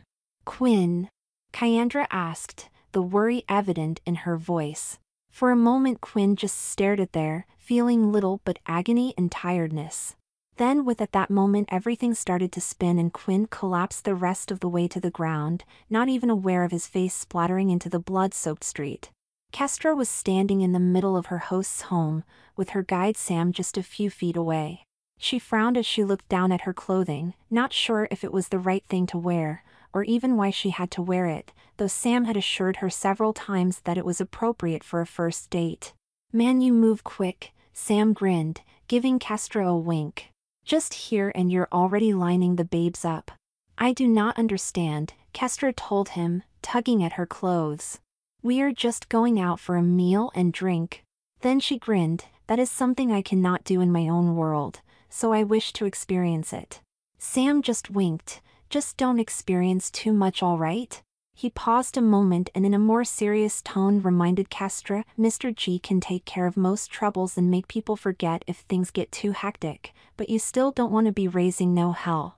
Kastra just snorted at that, knowing that she was going to do what she wanted to. She had never before had the opportunity to experience such interaction with humans, or even others of her own kind, and she was more than a little curious about how it worked. Still, she decided that perhaps a touch of caution was in order. "And remember," Sam told her, "you can't be telling no one where you're from since they just think you were nuts." "We're trying to fix that though." "Of course," Kastra sighed, wondering if all humans had such a weak grasp on reality that they refused to believe truth when told. And with that, Kastra nodded goodbye to Sam and left the apartment, heading straight for the one down the hall where her date lived.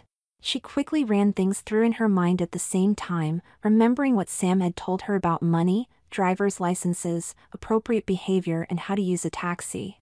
Then she grinned, confident that she was ready for anything that could occur.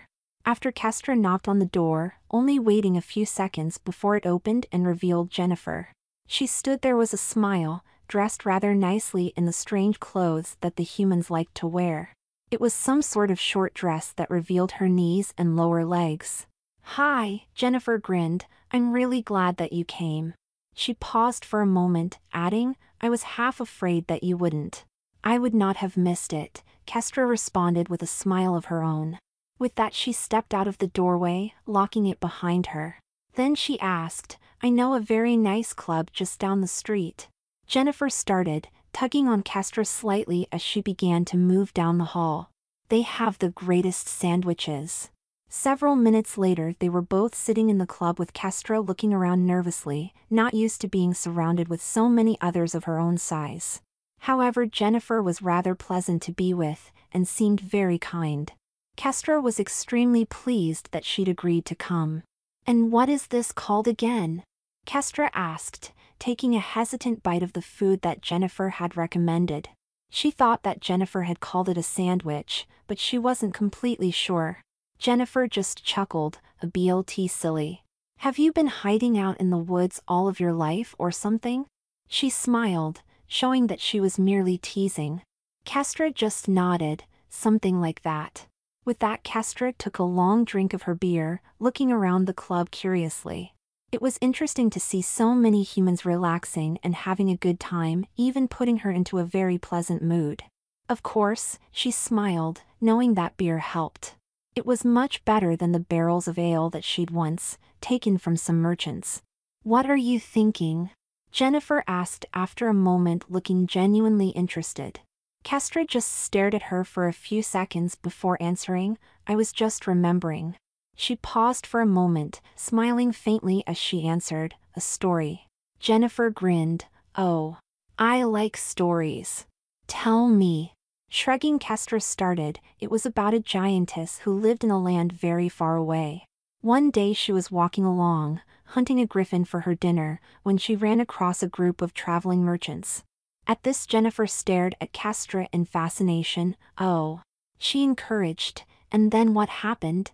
Kastra smiled as she remembered the incident, finding it much easier to do in hindsight.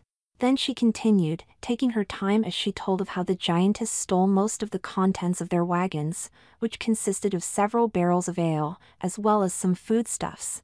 Then she went into great detail of how she'd gotten drunk from one of the barrels. "A drunk giantess," somebody exclaimed with a chuckle, startling Kastra as she realized that there were several other people standing around her and Jennifer's table. They were all listening to her. Jennifer glared at the man who'd made the comment, and then urged Kastra to continue. Taking a long drink from her beer, Kastra eyed the people around her table before she decided that she might as well continue. She continued with the story for several minutes, then cringed at the memory as she added, She was somewhat surprised when the mice she picked up and started to pat turned out to be very angry skunks. There was a series of laughter around the table, drawing Kastra's attention back and realizing that her audience had grown. It seemed as if half the club was gathered around and listening to her, which made her feel rather odd. She wasn't used to that sort of attention and decided that she rather liked it. "I guess the moral of the story is never get a giantess drunk," some tall blonde guy grinned, shaking his head in obvious amusement. At this, Kastra blushed slightly, then debated with herself about whether or not to tell the rest. It was the attention from her audience that convinced her to continue, regardless of how embarrassing the incident had been. "But there is more," Kastra announced, causing everyone to suddenly go quiet and pay close attention. After she'd sobered up, with a giant-sized hangover, it took her 2 whole weeks to clean the stench off completely. Jennifer grinned, her eyes sparkling. "I'd imagine." Kastra just nodded, taking a drink of beer before continuing. "It was a month later when the giantess decided to try some more of the ale. However, when she opened the next barrel, she should have read the label." Everyone started at Kastra as she winced. Had she done so before drinking a good deal of it, she would have realized that it was not full of ale, but of a groundnut oil. At that, Kastra had to pause and explain a little of what a groundnut was, and that groundnut oil was used by many to help when sharpening their weapons. Then she cringed, knowing that they were going to love the next part, as much as she had hated it. And the giantess soon found that the oil had an unpleasant effect, Kastra told them, slowly looking around and keeping a straight face as she explained. "It causes the runs if consumed, and she had consumed enough to affect half a village." Again the room broke out laughing, especially once Kastra told them about the sheer amounts she had lost uncontrollably, though she did exaggerate some. By the time Kastra was finished, nearly everyone in the club was close by and listening. Jennifer was just smiling in obvious amusement while someone bought Kastra another beer and set it in front of her. She was a little surprised by that, but wasn't about to turn it down. "Got any more?" someone called out from the back, though Kastra couldn't see who it was. "Yes," Jennifer smiled, winking at Kastra. "Got any more?" Kastra took a deep breath, not sure of what she'd gotten herself into. However, since she was enjoying herself immensely, she took a deep drink from her new beer and announced, "Ever heard the one about the dragon and the dwarf?" It was an old story that her father had once told her when she was but a child. "Is it funny?" a girl up front asked, winking at Kastra. With a slight frown, Kastra answered, "It's a love story." And then she started the second of what was to be a series of stories to a totally entranced audience. Quinn awoke suddenly to the feeling of something cold and wet on his face. He bolted upright, wincing faintly from aches and pains that covered his body. And almost immediately he remembered the trolls, the midget monsters who'd attacked. "Damn," Quinn grumbled, sitting the rest of the way up looking around in confusion, realizing that he was lying down in the middle of the street. Suddenly Kyandra's voice asked, "Are you all right?" Turning his head, Quinn saw her standing a short distance away with a look of relief on her face. There were several other people standing around as well, including Orwin, Kyandra's uncle, and others whom he didn't recognize. I think so," Quinn finally answered, patting at his side and then looking down, surprised to see that there was only a very faint scar. "What?" he started, clearly remembering getting injured. In fact, he still felt a little bit of the pain, though it seemed only a dull ache rather than the sharp pain he remembered. At that, Orwin stepped forward with a grim expression on his face. Quinn didn't miss the crossbow that was strapped to his back, nor the sword that was hanging from his belt. He stared at Quinn silently for a moment before finally speaking.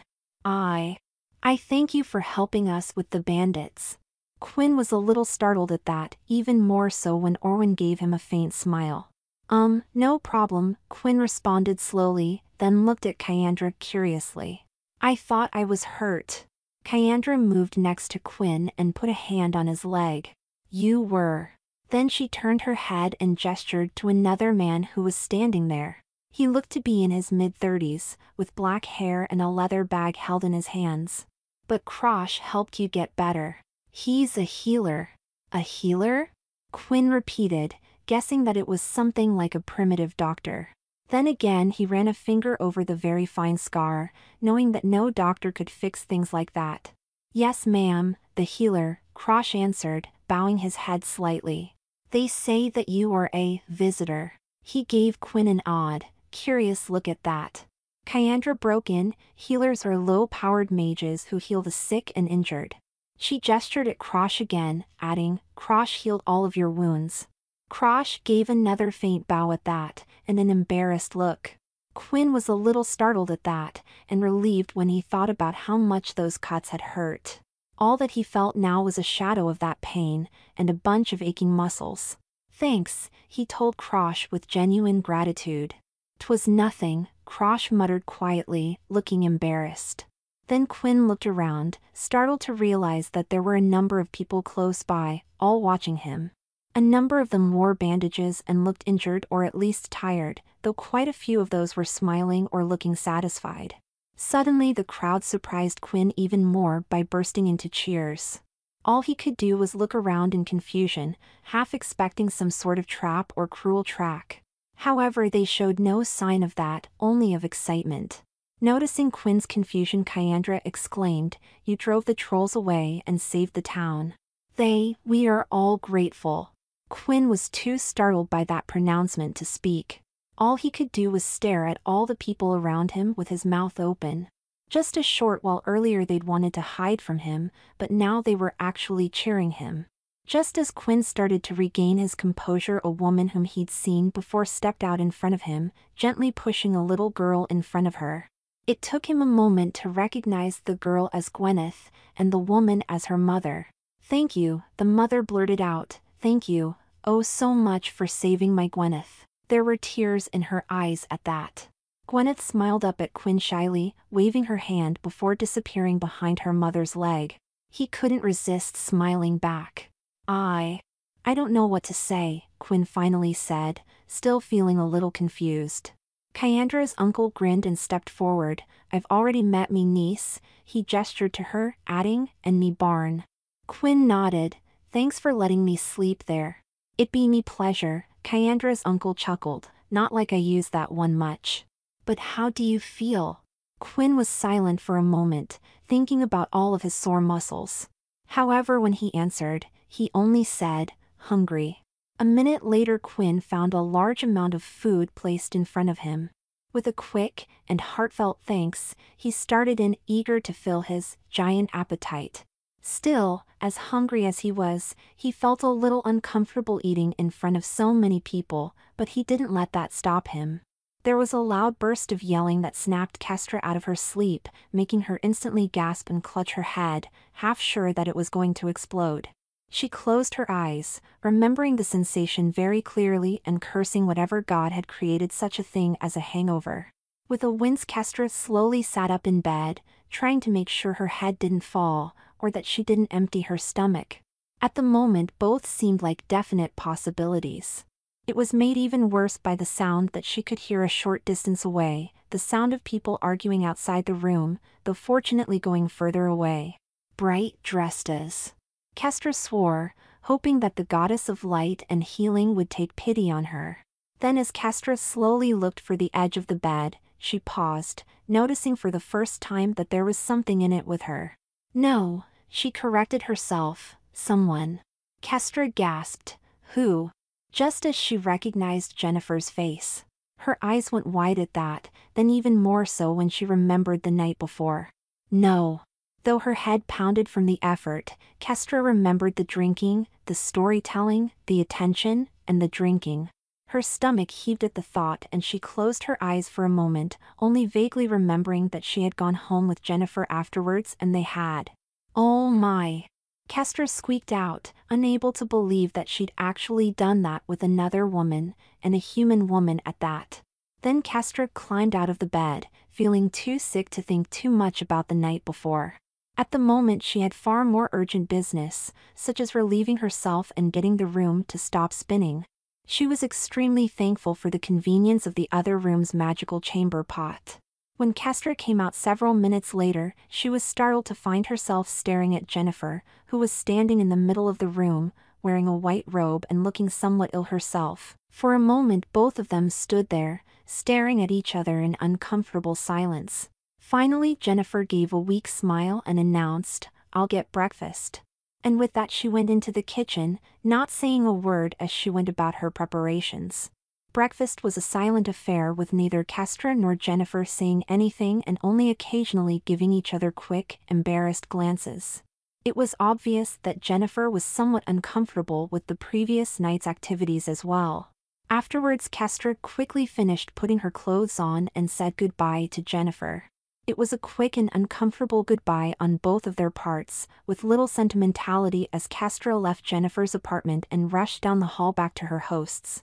Once safely inside, Kastra let out a sigh, not at all delighted by the irony of the situation. Her current hangover started off with her telling the story about the last time she had gotten that drunk. It should have served as a warning, and she knew that she should have learned her lesson. "Perhaps this time I'll learn my lesson," Kastra mumbled, half doubting it already. And as she stripped off her clothes again, grimacing from the receding but still present headache, she decided that it wasn't going to be a good day to go sightseeing. Not a good day at all. With a faint grunt, Quinn tried to ignore the aches from his muscles, forcing himself to hold the wooden gate absolutely steady while several of the townspeople scrambled to finish repairs. Quinn had been helping with repairs to the gate for a while and hoped that they would be done soon. His arms were getting tired of holding it up. "How much longer?" Quinn asked with a grimace. "Only a minute," Kyandra's uncle responded, not even looking at Quinn as he struggled with some sort of hinge. Then he called out, "Lift her a little more on the far side." After Quinn had done as he asked, Kyandra's uncle did something else to the hinge, though Quinn couldn't quite make it out from where he was at. Just then Kyandra gasped, "Amazing." She stood there and stared up at Quinn and then the several people working on the gate, shaking her head faintly. "There," Kyandra's uncle told Quinn, "that should do it. Let her loose so we can see if she's balanced." Quinn nodded and slowly pulled his arms from the gate, relieved when it didn't fall down. He took a step back and watched as several men slowly pushed it open, then closed again. They nodded at each other and repeated the process several times, even bolting and unbolting it. Finally, Kyandra's uncle called for them to stop, looking satisfied. "Thank ye for your help," he told Quinn. "Ye made me job easier." Then another of the gate workers laughed, and quicker. He gave Quinn a nervous, yet also grateful expression. It would have taken 2 days to fix the gate instead of 2 hours. With that he shook his head and hurried off. Quinn just blushed, feeling a little uncertain of the thanks. It was extremely rare that anyone had ever thanked him and actually meant it. But he could tell that these people did. "No problem," Quinn answered with a grin, feeling rather pleased with himself. Once everyone else had wandered off to work on other repairs and clean up to the town, Quinn rubbed at his arms, still smiling faintly. He was sore and tired, but still, he felt better than he had in a long time. "You know," Kyandra said, tugging on Quinn's leg for attention, "you don't have to help fix the town. You should just relax and enjoy your vacation." She gave a forced smile, though it didn't fool Quinn at all. It was obvious that the attack had gotten to her. Quinn nodded, slowly dropping down to his knees so that he could look at Kyandra from a little closer to her own height. "I know," he muttered quietly, absently glancing around. Then he caught sight of a dead troll being hauled off in a cart by several people and frowned. Kyandra asked, "Something wrong?" "Yeah," Quinn responded slowly, frowning thoughtfully. "I thought you guys had poison arrows and stuff." "Some," she answered, looking a little tired herself. "Why? Then how come you didn't use them on those things?" Quinn pointed at the dead troll with a look of disgust, remembering how he'd seen several of them hit with arrows and crossbow bolts but barely seeming to notice. Kyandra just stared at Quinn as if he had asked a stupid question. "They're trolls," she said impatiently, as if that was answer enough. "What?" Quinn started, shaking his head and wondering what that had to do with it. After a moment Kyandra seemed to remember that Quinn wouldn't know about her world and let out a sigh. Then, as if explaining to a child, she said, "Poison doesn't work on trolls. At least not any poisons I ever heard of." With that Quinn nodded in understanding and slowly stood up, grunting from the aches in his muscles. He took a look around the town, or at least what he could see of it, frowning. The damage that the trolls has caused were pretty obvious, especially the burned-out section of wall. Quinn barely heard Kyandra suggest, "If we like, we can go back to the barn and get dinner." Instead, Quinn stared further down the town wall, hearing the noise that was coming from the burned-out section. He was amazed at these people, at how quickly they'd started putting things back together after the attack, carrying on as if it was commonplace. Then as he looked down at himself, remembering the amount of food that he'd been eating, he felt just a tiny bit guilty. And as he thought about it, he knew that he would feel even guiltier if he just went back to the barn while everyone in the town was busy working. Quinn was half surprised at himself when he told Kyandra, "I think I'll see if I help out here a little more first." And with that he started towards the destroyed section of wall. Kastra leaned back and stared in fascination at the magic box that Sam had called a television. Like most of the human magics that she'd seen, it filled her with questions and wonder, such as how they could afford to expend so much magic on everything. "Plays in a box," she mused, shaking her head in amusement. Then Kastra took a bit of the cold delicious food that Sam had brought her, calling it ice cream, or something like that. Whatever it was called, it was very tasty. He definitely knew how to be a good guide, even if he had only been over there for a short while earlier before leaving her to spend most of the day alone by her own request. She smiled at that, knowing that misery loves company, but only when the other person is equally miserable. Standing up, Kastra looked out the window, still amazed that even at night the human city was kept lighted. Kept lighted and very active. It was almost as though the people in the city never slept, something that she had seen quite well while out the night before. Kastra sighed slightly at the memory of the night before, not sure what she should think of it. Some of her memories weren't that clear, especially between the point where she started telling her stories and waking up next to Jennifer, but she could remember enough. And she could remember that she had enjoyed it, as strange as the experience had been. Several minutes later Kastra was startled by the sound of a knocking on the door. She went to answer it, sure that it was Sam, but surprised when the open door revealed another face instead. Jennifer's. Mind if I come in? Jennifer asked, looking extremely nervous. Oh, Kastra blinked, recovering from the surprise and stepping out of the way, of course. Jennifer looked embarrassed as she stared at Kastra about last night. It was. Kastra started, not exactly sure how to word it. Unexpected. That was putting it mildly, she thought wryly. Jennifer nodded at that. Yes, and I thought that we should have a talk. Then she upped a bottle and gave Kastra a wry smile. I thought a little hair of the dog might help. Hair of the dog? Kastra repeated in confusion. You know, Jennifer added, this time with a more genuine smile, of the dog who bit you. That only confused Kastra more. She didn't remember getting bit by any dog the night before, but there were a lot of things that were blurry. And she could see no reason to have any hair from it, but she didn't say anything. With that, Jennifer made a pair of glasses appear and started to fill them, explaining, just a little wine. After Kastra had accepted a glass and taken a careful sip, she invited Jennifer to sit down, deciding that it would probably be more comfortable. She gave herself a wry smile at that, already feeling somewhat uncomfortable with Jennifer from after the night before. I don't usually drink so much, Jennifer said after a minute. Me neither, Kastra answered, adding, I've had a few too many surprises when I do. And I don't usually go to bed with someone that quickly either, Jennifer added, blushing as she did so. I can't say it was entirely the beer though. After a moment more of silence, she blurted out, I didn't want to let our sleeping together ruin any chance we might have. Kastra blinked at that. Oh. She wasn't sure what to say about that. However, she didn't have to say anything as Jennifer quickly announced, I enjoyed spending time with you last night and thought that we might do so again. She grinned in embarrassment, adding, but without all the alcohol. I enjoyed your company as well, Kastra admitted honestly. It had been interesting to actually sit down and talk to someone without them running away in fear. They talked for several minutes while slowly sipping at the wine, neither drinking too much. The conversation remained mute while Kastra and Jennifer danced around the subject of their sleeping together and tried to get past the discomfort. Once they had both settled down, Jennifer told Kastra, I loved those stories you were telling last night. Wherever did you come up with those?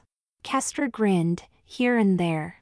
There was no way that Jennifer would believe the truth, at least if Sam was right, which she was beginning to suspect he was. Well, you ought to consider getting them published, Jennifer told her, sounding sincere. Kastra just nodded at that, feeling rather pleased at the compliment. You're quite a storyteller and you almost make it seem as though you'd actually seen that stuff. Thank you, Kastra said with a smile.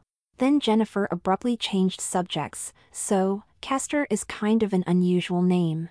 Kastra gulped at that, suddenly feeling just a tiny bit nervous, though she pushed that away, chiding herself for the emotion. What cause was there to be nervous of a human, especially when they were just talking? It is not my real name, Kastra responded slowly, it is just what others call me. A nickname? Jennifer nodded. So what's your real name then? She looked at Kastra curiously. With a shrug, Kastra answered, I don't remember. Sam had told her the name of her host, though she didn't remember it at the moment. Oh, Jennifer gave an exaggerated wince and look of sympathy. That bad, eh? A moment later they refilled their glasses and Kastra announced, a toast. She had seen the custom on the television and rather liked it, to spending time with others. An odd toast, Jennifer mused, adding, to good conversation with interesting people. They clinked their glasses at that and each took a sip. After several more hours of talking, Jennifer excused herself, saying that it was time to return home. I prefer to take things slowly, Jennifer told Kastra as she got to the door, causing them both to smile as they thought about how late that statement was. I will look forward to seeing you again, Kastra told her honestly, half surprised at how much she meant it. It was strange for her since she was definitely not used to being around others. At least not in such a pleasant manner. With that, Jennifer leaned forward and gave Kastra a kiss on the cheek, then stood back again and winked. To remember me by, she told him, just before she left. For a minute Kastra just stood there, unsure of her own emotions. Unsure of the strange things that she was feeling. Not only did she enjoy Jennifer's company, but she was eager for more of it. That was very unusual for one such as herself who was used to being alone, and preferred it that way. At least she thought that she had, but now she wasn't so sure. The shimmery water was chilled, but not quite so much as Quinn would have expected. Closing his eyes, he smiled and let out a contented sigh, wishing that he had a nice hot bath, but deciding that at the moment a soak in the lake was nearly as good. It was several days since the incident with the trolls, and Quinn was amazed at just how much attitudes around the town had changed towards him. At first, even while he helped with repairing the walls, most of the townspeople had still been suspicious of him. But that didn't last long, and now they came out smiling at him, treating him as if he were a friend, not a monster who might tear down their town at any moment. With that, Quinn splashed his hands along the lake's surface, smiling as he thought about that morning. The people in the town had been so nice to him since that he felt that he had to do something for them, or at least something more. Even if it was something small for him. That was why he'd spent most of the morning helping the farmers, finding that he could do a lot more work than several of their horses together. Nice, Quinn muttered, but I'm still not much of a draft horse.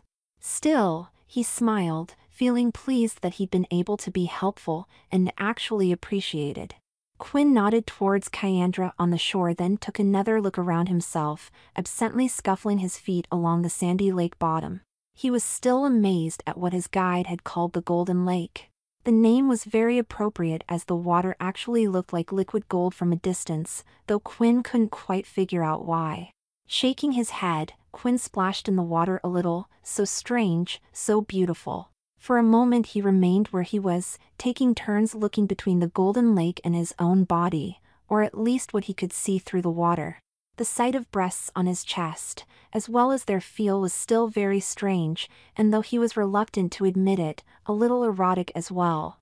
Then Quinn started back for shore, grinning as he stepped out of the water and towered over Kastra, completely naked. Water dripped from his body, especially from the tips of his massive mammaries. It was strange for him to think that each was even bigger than his head had been in his own body. He'd felt a twinge of embarrassment when he first undressed to get in the water, but after he reminded himself that they were both girls at the moment, he realized that it wasn't even his own body, so there was nothing to be modest about. And of course Kastra didn't seem to care one way or the other, which settled Quinn's mind further. "The water is nice," Quinn told Kastra, "you should have come in." "No thanks," Kastra grinned, "I do not know how to swim." Quinn blinked at that in surprise, wondering how anyone could live so close to such a nice lake and still not know how to swim.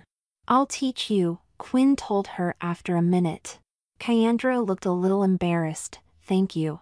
I will gladly accept, but not this day. I promised Uncle that I would help him with supper." Feeling a little disappointed at that, Quinn nodded, "All right.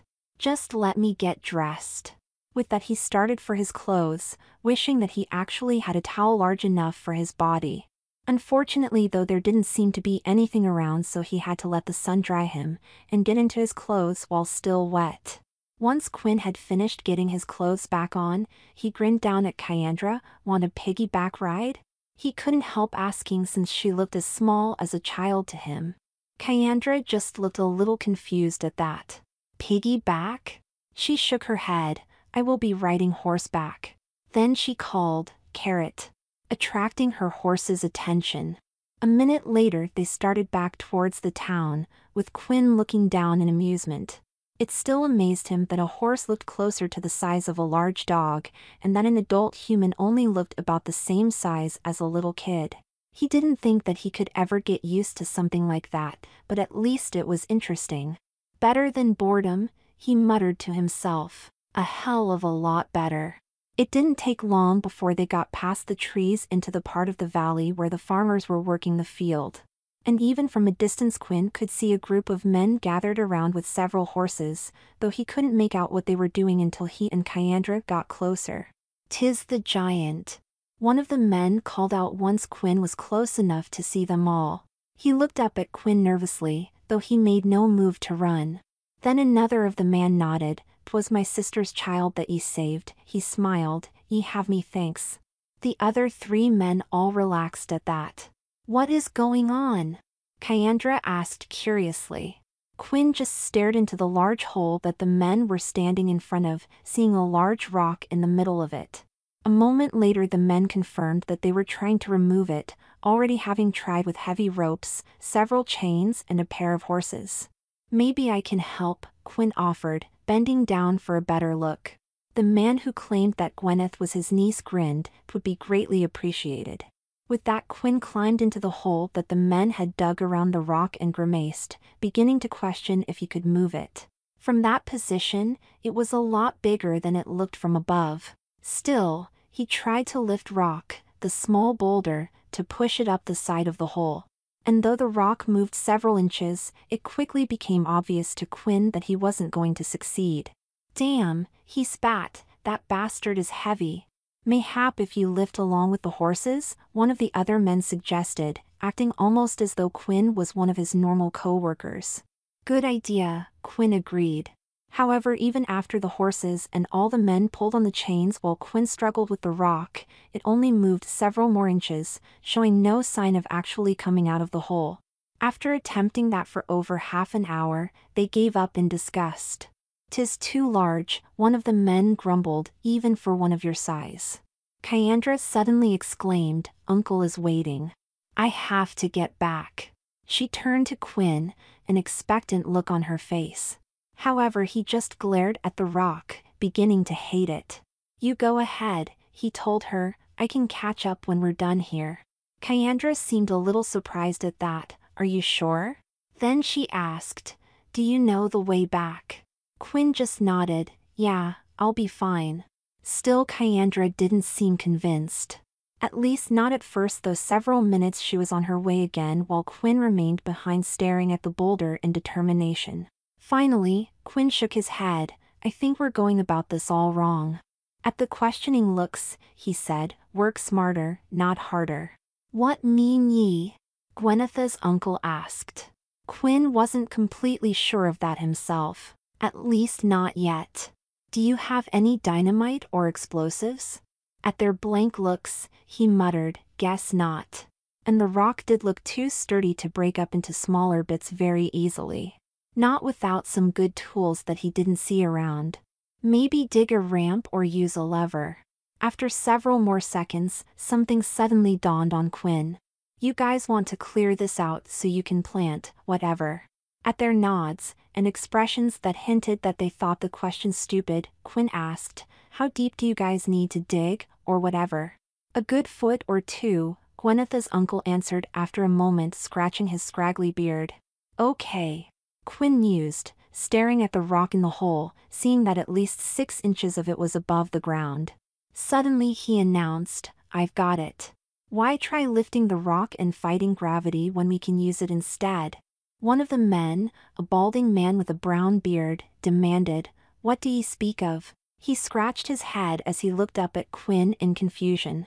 After bending over a little so that he could see past his breasts, Quinn nodded down towards the man, trying to consider how to explain it. He absently twirled one of his fingers through his hair before suddenly grinning. "Look," Quinn grinned, "it's like this." Even before Quinn had finished with the exploration, the men all nodded and grinned to each other, quickly picking up their shovels and picks. Within moments they were all in the bottom of the pit, working at the ground. Quinn, who had no tools of his own, quickly bent down to help them make the hole even bigger with his bare hands.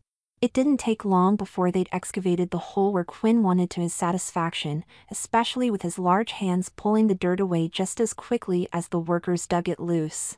Then he gestured for the others to clear the hole while he moved to the other side and pushed at the large rock once again. "Come on," Quinn grunted. Then Quinn grinned in satisfaction as the rock moved, slowly at first, then quickly as it started to topple. A moment later there was a crashing sound as the rock fell sideways into the deeper hole that they had dug next to it, leaving a clear 2 feet between the highest point of the rock and the ground level. "She did it," the balding man gasped in awe. "We did it," Quinn corrected with a grin, knowing that they still had to fill the hole back in with the remaining dirt. He started that off by pushing a large amount in with his foot. Gwyneth's uncle just chuckled as he reached for his shovel, not only strong, but clever as well. The other men echoed their agreement as they went back to work, making Quinn blush at the comments, but feel extremely pleased. Once they had finished, Quinn said goodbye and started on his way back to the barn, feeling not only incredibly satisfied, but very hungry as well. He absently rubbed his stomach, jokingly thinking that he was hungry enough to eat a horse, until he laughed, realizing that he actually could. Kastra stared intently at the green table in front of her, trying to determine her next move. With a scowl she took a drink of beer, then glanced over at her guide Sam, determined to beat him at the game that he called pool. At least this time.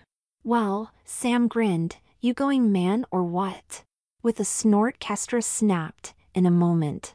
She still had to figure out how to get that tiny red ball into one of the holes using the stick he'd given her.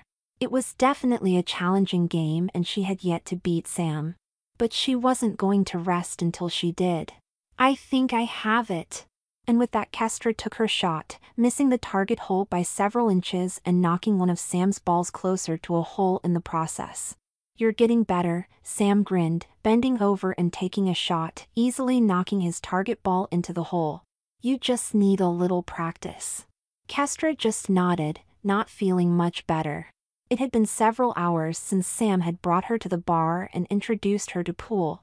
It was interesting since she was not used to competing against others in such a way, and rather amusing. And though she had been enjoying herself, there was no doubt that it would have been far more enjoyable had she been winning. $10 says he misses the next shot, one of the guys standing nearby said aloud, earning a glare from Kastra.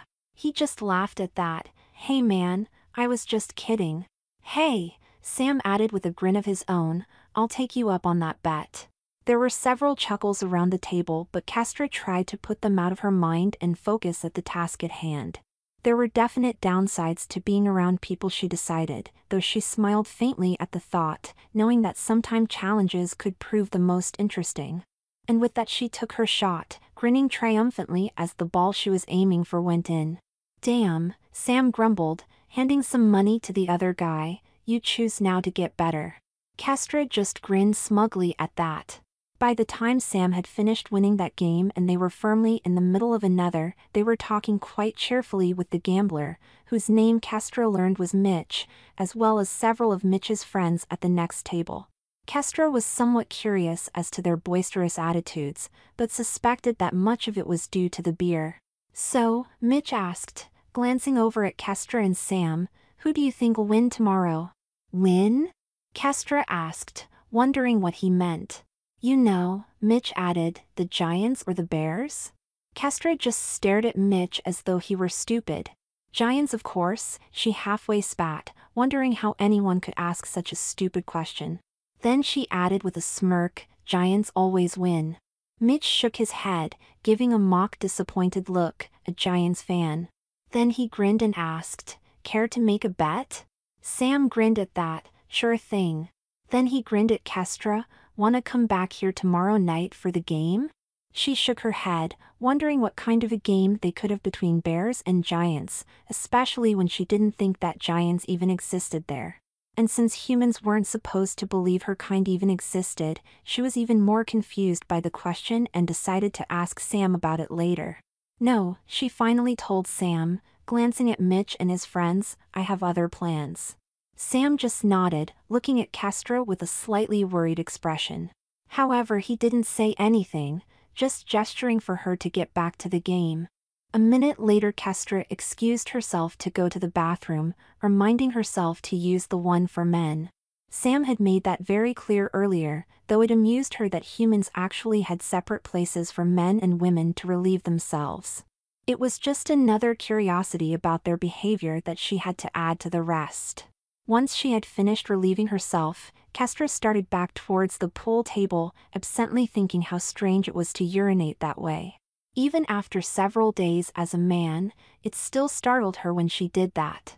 Suddenly Kastra felt as though she ran into a wall and staggered back, startled to see a man in front of her. An extremely large man who was over a head taller than her, bulging with muscles and looking extremely mean. What the fuck? The man growled. What the hell do you think you're doing? Kastra just stared up in surprise, her mouth hanging open as she stared at the largest person she'd ever seen. Or at least he seemed that way, making her feel tiny in comparison. She was not used to being smaller than others or in the weaker position. Then she gulped as she felt an emotion that she had not felt in a very long time.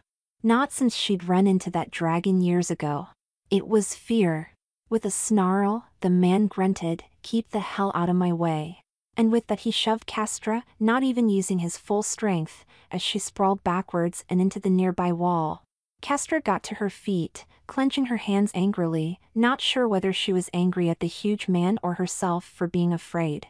She shook slightly, still unnerved by the sudden realization of how small and helpless she now was. No longer was she the imposing figure that people ran from, at least not at the moment. And that meant that she could be hurt. Was how the people always felt when they ran? Then with a deep breath, and a more sober state, Kastra started back towards Sam and the pool table, having gained a lot to think about. There was a slight breeze that blew by, just enough to take the edge from the sun's warmth and make the grass nearby dance lightly. The scent of roasting pies and breads were carried upon the breeze, as well as strong hints of smoke from a fire. And then there were the sounds of children playing close by, all of which made Quinn feel quite relaxed and carefree. At the moment Quinn was sitting on the grass just a short distance from the town walls, enjoying his vacation. Enjoying the fact that he didn't have to work, though he certainly didn't mind helping like he had with the rock just the day before. Then he shifted position slightly to get a better look at the children who were chasing each other around in some variation of tag, laughing and giggling as they did so. After several minutes the kids stopped their game and started to slowly move toward Quinn, looking at him curiously. It was only then that he realized that one of them was that little girl Gwyneth. "Wow," a ragamuffin boy who looked around 10 exclaimed when he got closer to Quinn, "Look how big she is." Still he made no effort to move any closer, only glancing at the other children with him. None of them seemed inclined to get any closer, not within arm's reach, which made Quinn smile faintly. Suddenly Gwyneth ran forward and giggled, "Hi big lady." She looked up at Quinn with a pair of wide brown eyes that somehow reminded him of a puppy's.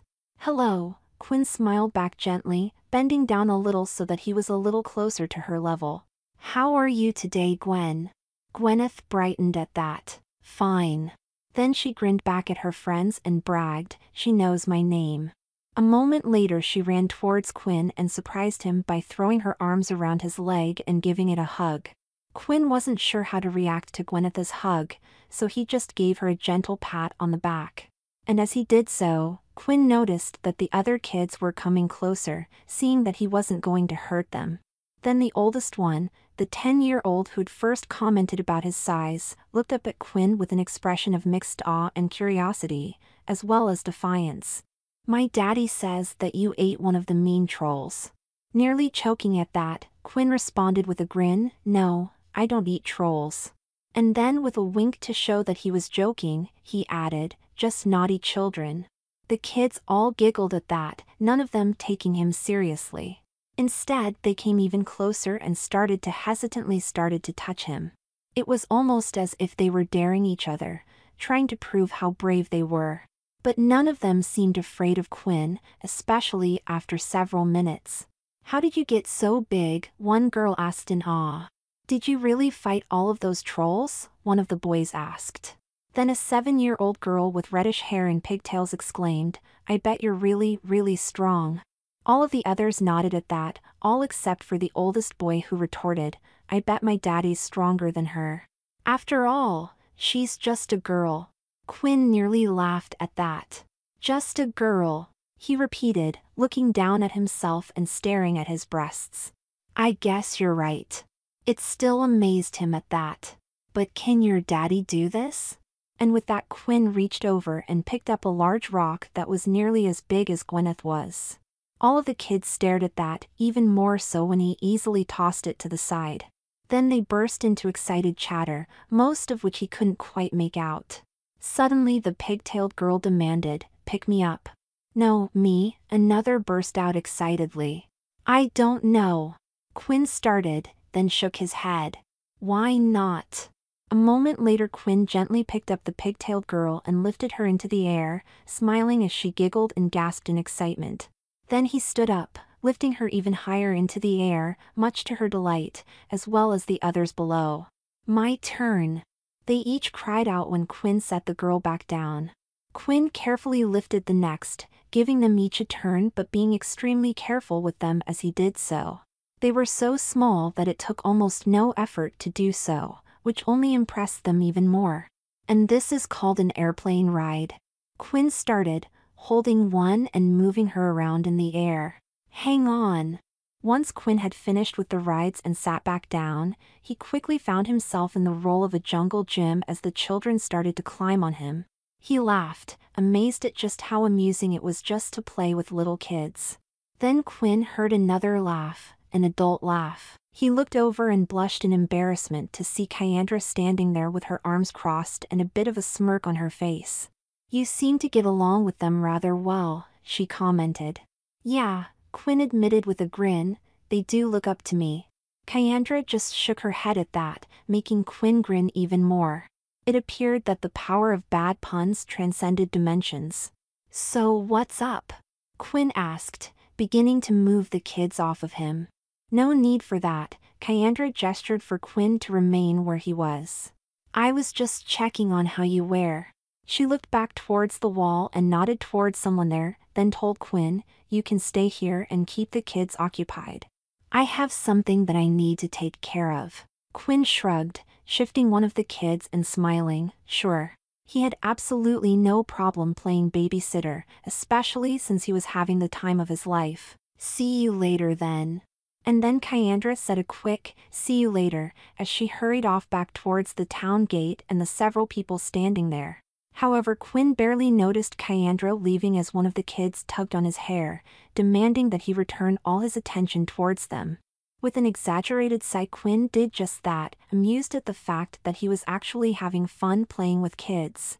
The sound of music could be heard in the distance, the same strange sort of music that Kastra had heard a number of times since coming to that world. Music that was wild and filled strange sounds. And though the music was interesting, some of it even hypnotic, Kastra was unable to find most of what she'd heard very enjoyable. And at the moment it was an annoyance that she was trying to ignore.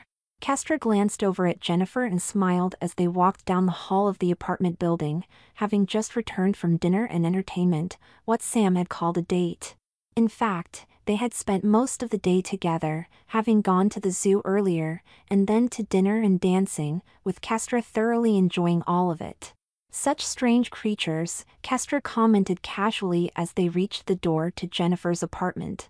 "Oh," Jennifer responded, smiling at Kastra as she asked, "What ones?"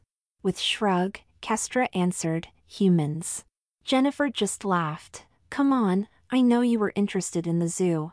You acted like you've never heard of an elephant before." Kastra didn't bother answering that, only smiling instead. It had been the first time that she'd ever heard of such a creature, or that giraffe thing. In fact, there were a great number of strange creatures that Jennifer had shown her at the zoo, which she had never seen or heard of before. But at the same time, Kastra couldn't resist smiling, relieved that at least some of the animals were ones she knew of, such as the bears. Even if some of them were white. Just as the door opened, Jennifer smiled at Kastra and asked, "Do you want to come in for a nightcap?" Though she wasn't completely sure what a nightcap was, Kastra nodded agreement. She'd already had such an enjoyable time with Jennifer that she was reluctant for it to end just yet. It was so rare that she was able to spend time with someone, to just talk and be comfortable with each other. It was very rare indeed for any giant to enjoy companionship, especially with ones of equal size. "Yes," Kastra said with a smile, "I would enjoy that." That seemed to be just what Jennifer wanted to hear. Several minutes later, they were inside and Kastra was sitting down on Jennifer's couch while she put her coat away and went to the kitchen. She came back out a moment later and handed Kastra a glass of what appeared to be wine, but as Kastra took a sip, she was startled to realize that it was some sort of juice. "Grape juice," Jennifer said quietly, sitting down very close to Kastra and taking a sip from her own glass. And as she put her hand on Kastra's thigh, she looked nervous for a moment. But just for a moment. I don't want either of us to blame the alcohol this time. Kastra just stared at Jennifer for a moment in surprise, realizing what her friend was saying. She blinked, realizing for the first time that her heart was racing, that her breathing was a little choked, and of course that there was a pressure from her crotch, from her new equipment threatening to burst out of her pants. I understand, Kastra said quietly, setting her glass down and staring Jennifer straight in the eyes. She couldn't help noticing that Jennifer had very beautiful eyes. Then Jennifer blushed, "Thank you," making Kastra realize that she'd said that thought out loud, embarrassing her as well. As Jennifer pushed herself even closer to Kastra, making her breath felt on Kastra's cheek, Kastra realized that her body was reacting even more. She was slightly confused by the strange sensations running through her body, and her heart. There was no doubt that her body was excited by Jennifer's presence, to a great deal. For a moment Kastra just stared at Jennifer's eyes, and then down at her breasts. They were nice and shapely, though smaller than her own, than the ones from her real body. However, even though she had seen her own breasts countless times, these ones seemed almost hypnotic in the way that they drew Kastra's attention. "Oh," Kastra whispered quietly, slowly bending forward until her lips were just inches from Jennifer's. She could feel Jennifer's breath on her lips, could smell the sweet perfume and scent of a woman. "Yes." With that, Kastra pushed her lips forward and completed the contact, starting what was to be a long and passionate kiss. Kastra put her arms around Jennifer, who grabbed her back, and they held each other for some time in a deep kiss. Finally they broke apart and Kastra stared at Jennifer with a feeling of wonder. Wonder at the emotions that she was feeling for a woman when she knew that they were supposed to be reserved for her mate, for a male giant. Wonder at the fact that she desired something that she knew she should not. And wonder that the feelings were obviously returned. Kastra hesitated only a moment under all these considerations, thinking about all the reasons she could not do anything with Jennifer, at least not again. However, after only a few seconds, they were all thrown away as she reached forward for another kiss. This time, knowing without a doubt that it was going to lead to something much, much more intimate. Several minutes later Kastra's prediction was proven correct as they moved to the bedroom, leaving a trail of clothes strewn on the floor behind them. Neither of them said a word, not until Jennifer started screaming out, "Kastra." Some time afterwards Kastra lay motionlessly in the bed, feeling the presence of Jennifer beside her. The presence of her friend, her lover. And it felt oddly comforting, bringing a gentle smile to Kastra's face. And as she slowly drifted off to sleep, she didn't feel any guilt at all from what they had done, only a deep contentment. It was beginning to get late by the time Quinn returned to the barn. He frowned slightly, wishing that he could have caught up to Kastra before going to bed, but whatever it was that she was busy with had taken the rest of the day. It was a little disappointing, but Quinn knew that he'd see her the next day. "I wonder what she has planned for tomorrow," Quinn mused absently, pausing a moment to think about it. There was no telling where Kastra would take him or what she would show him.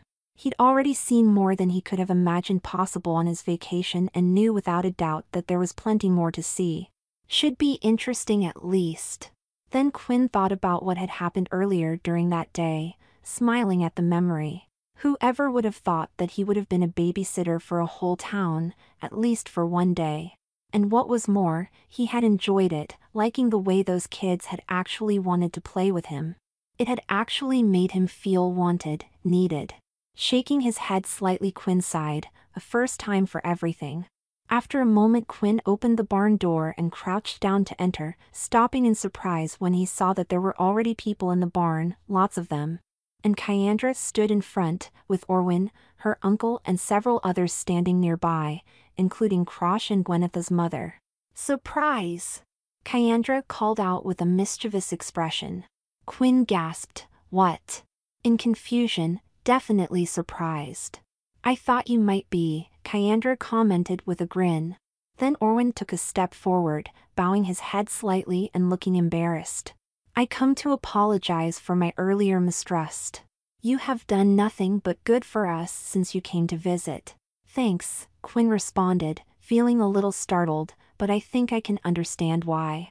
With that, Kyandra grinned as she announced, "Well, the reason we're here is that everyone appreciated your helping out so much." There were several comments around the barn at that, mentioning the rock, the trolls, and even his playing with the kids. "You've been a good guest," Kyandra's uncle commented, "and even though you got a short time left, we thought you might like it being more cozy."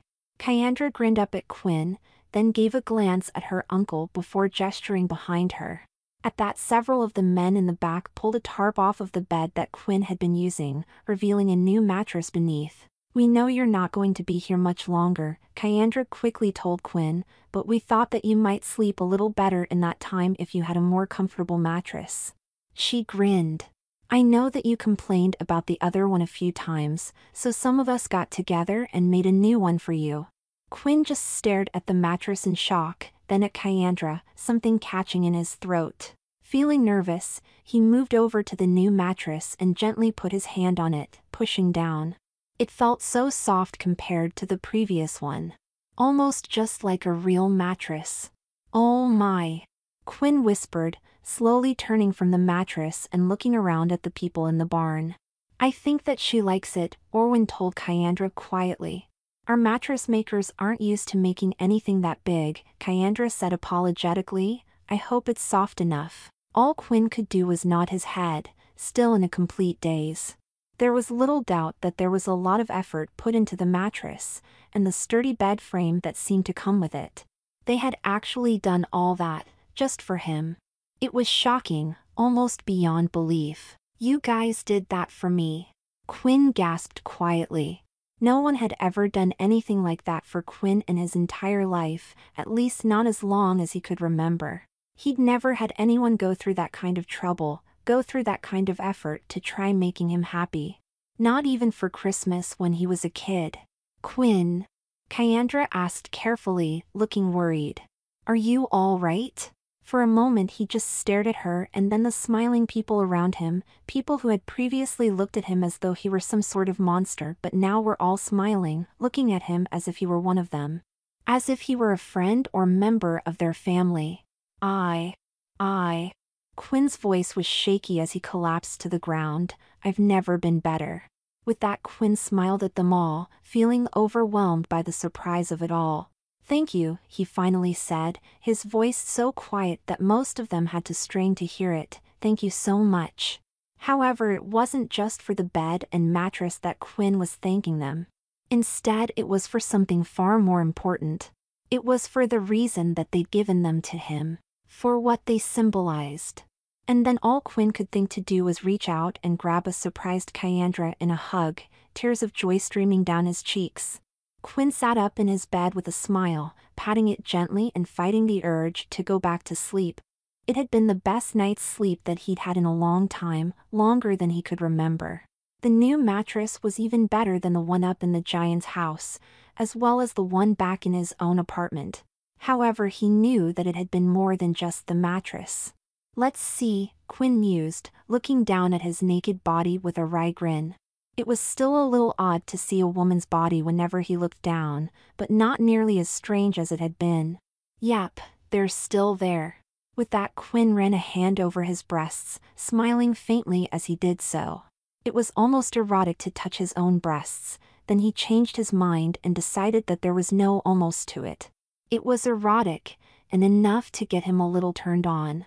However, he decided that he didn't have time for that now, no matter how much he might be tempted. Several minutes later, Quinn had dressed and left the barn, still smiling to himself as he thought about the night before.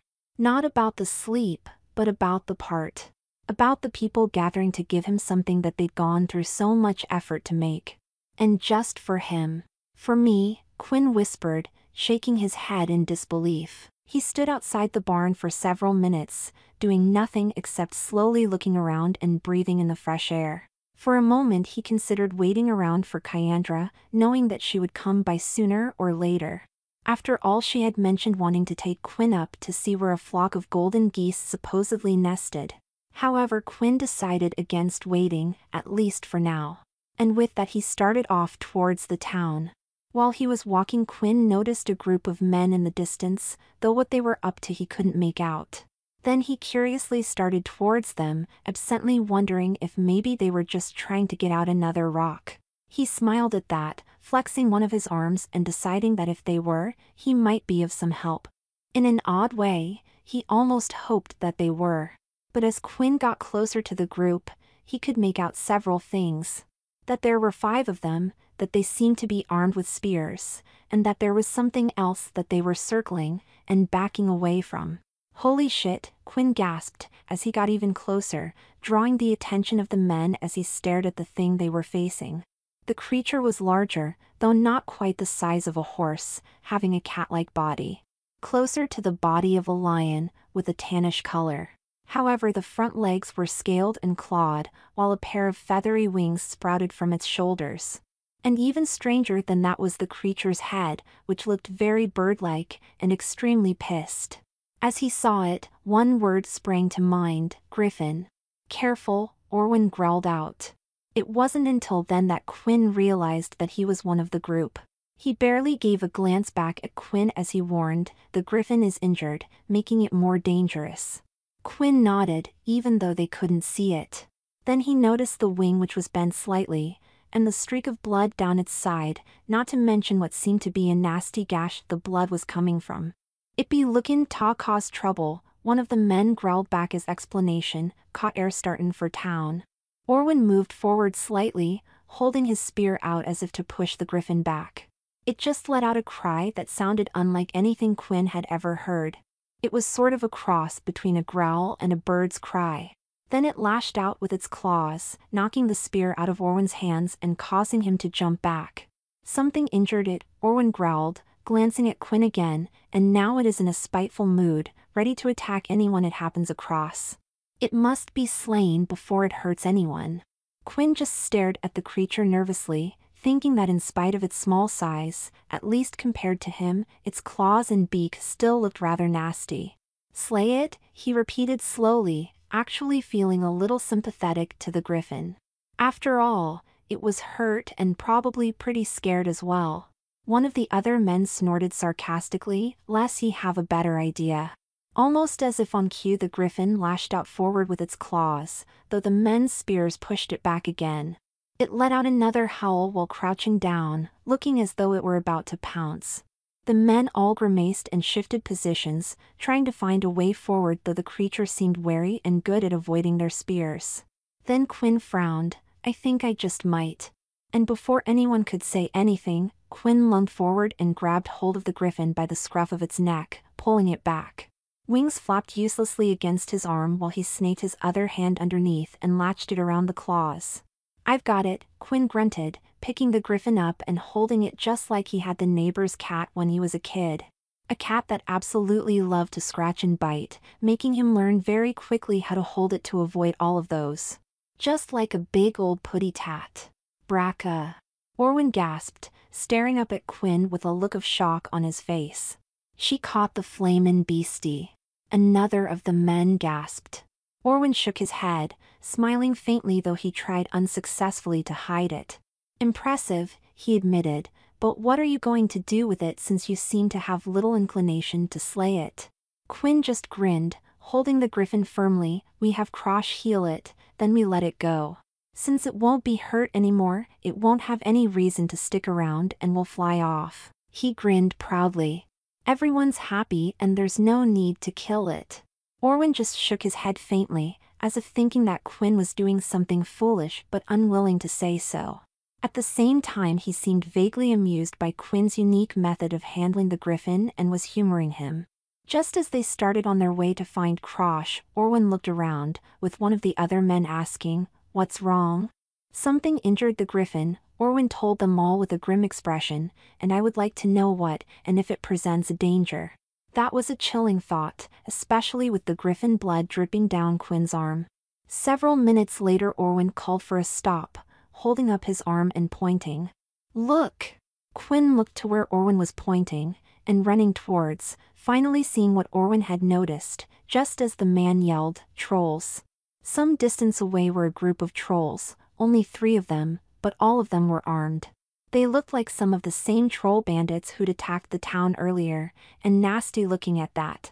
They must have been what hurt the Griffin, one of the men growled, chasing after Orwin, along with the others. Quinn just stood where he was for a few seconds, clutching the still struggling Griffin, undecided about what to do. Then he grimaced and ran after them, still clutching the Griffin. However, as soon as he got closer to the trolls, they stared at him with expressions of horror. "The trolls are afraid of her," Orwin gasped, sounding as though he were talking to himself. "I be glad she be on our side," one of the other men chuckled. "I not be wantin' an angry giantess after me. Specially not after what she did to their friends." At that, Quinn stepped forward, moving closer to the trolls, still holding the Griffin so that he couldn't really use his hands. However, either they didn't realize that or thought he was going to throw the Griffin at them, because the moment Quinn started towards them, the trolls all screamed out something in a language he couldn't understand. However, the tone and their expressions were unquestionably ones of terror and panic. "Come to mommy," Quinn grinned, glaring at the ugly creatures. That seemed to be the final straw, because at that very moment the trolls all turned and ran, two of them even dropping their weapons.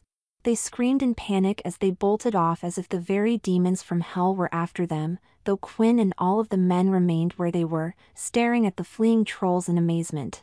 After a minute, Orwin commented, "Somehow, I suspect that we shall never see them in this valley again." "I expect you're right," chuckled one of his friends.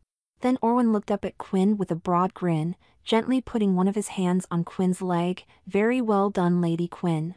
And without even loosening the Griffin, he shook his head at that. "You are as compassionate as you are strong and beautiful." Though he wasn't quite sure why, Quinn blushed at the compliment.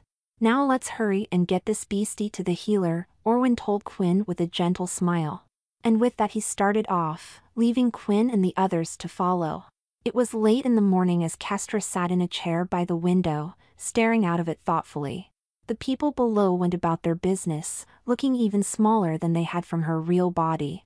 Even the cars moving around looked small from that height, like the toys she had seen in the stores Sam had taken her through. However, it was not the scene below her that really occupied her thoughts, but the previous night's events. Kastra slowly turned away from the window, staring again, as she had done several dozen times, at the sleeping body that occupied the bed.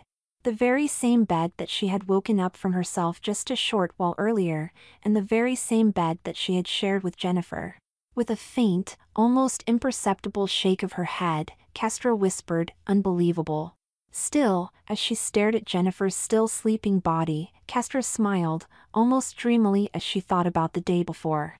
She still found it hard to believe that it had happened, that she'd actually slept with Jennifer again, and this time without the excuse of being drunk.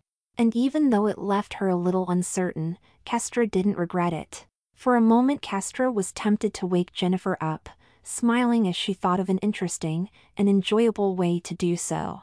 However, she kept that impulse in check, satisfying herself with just watching her friend, her lover.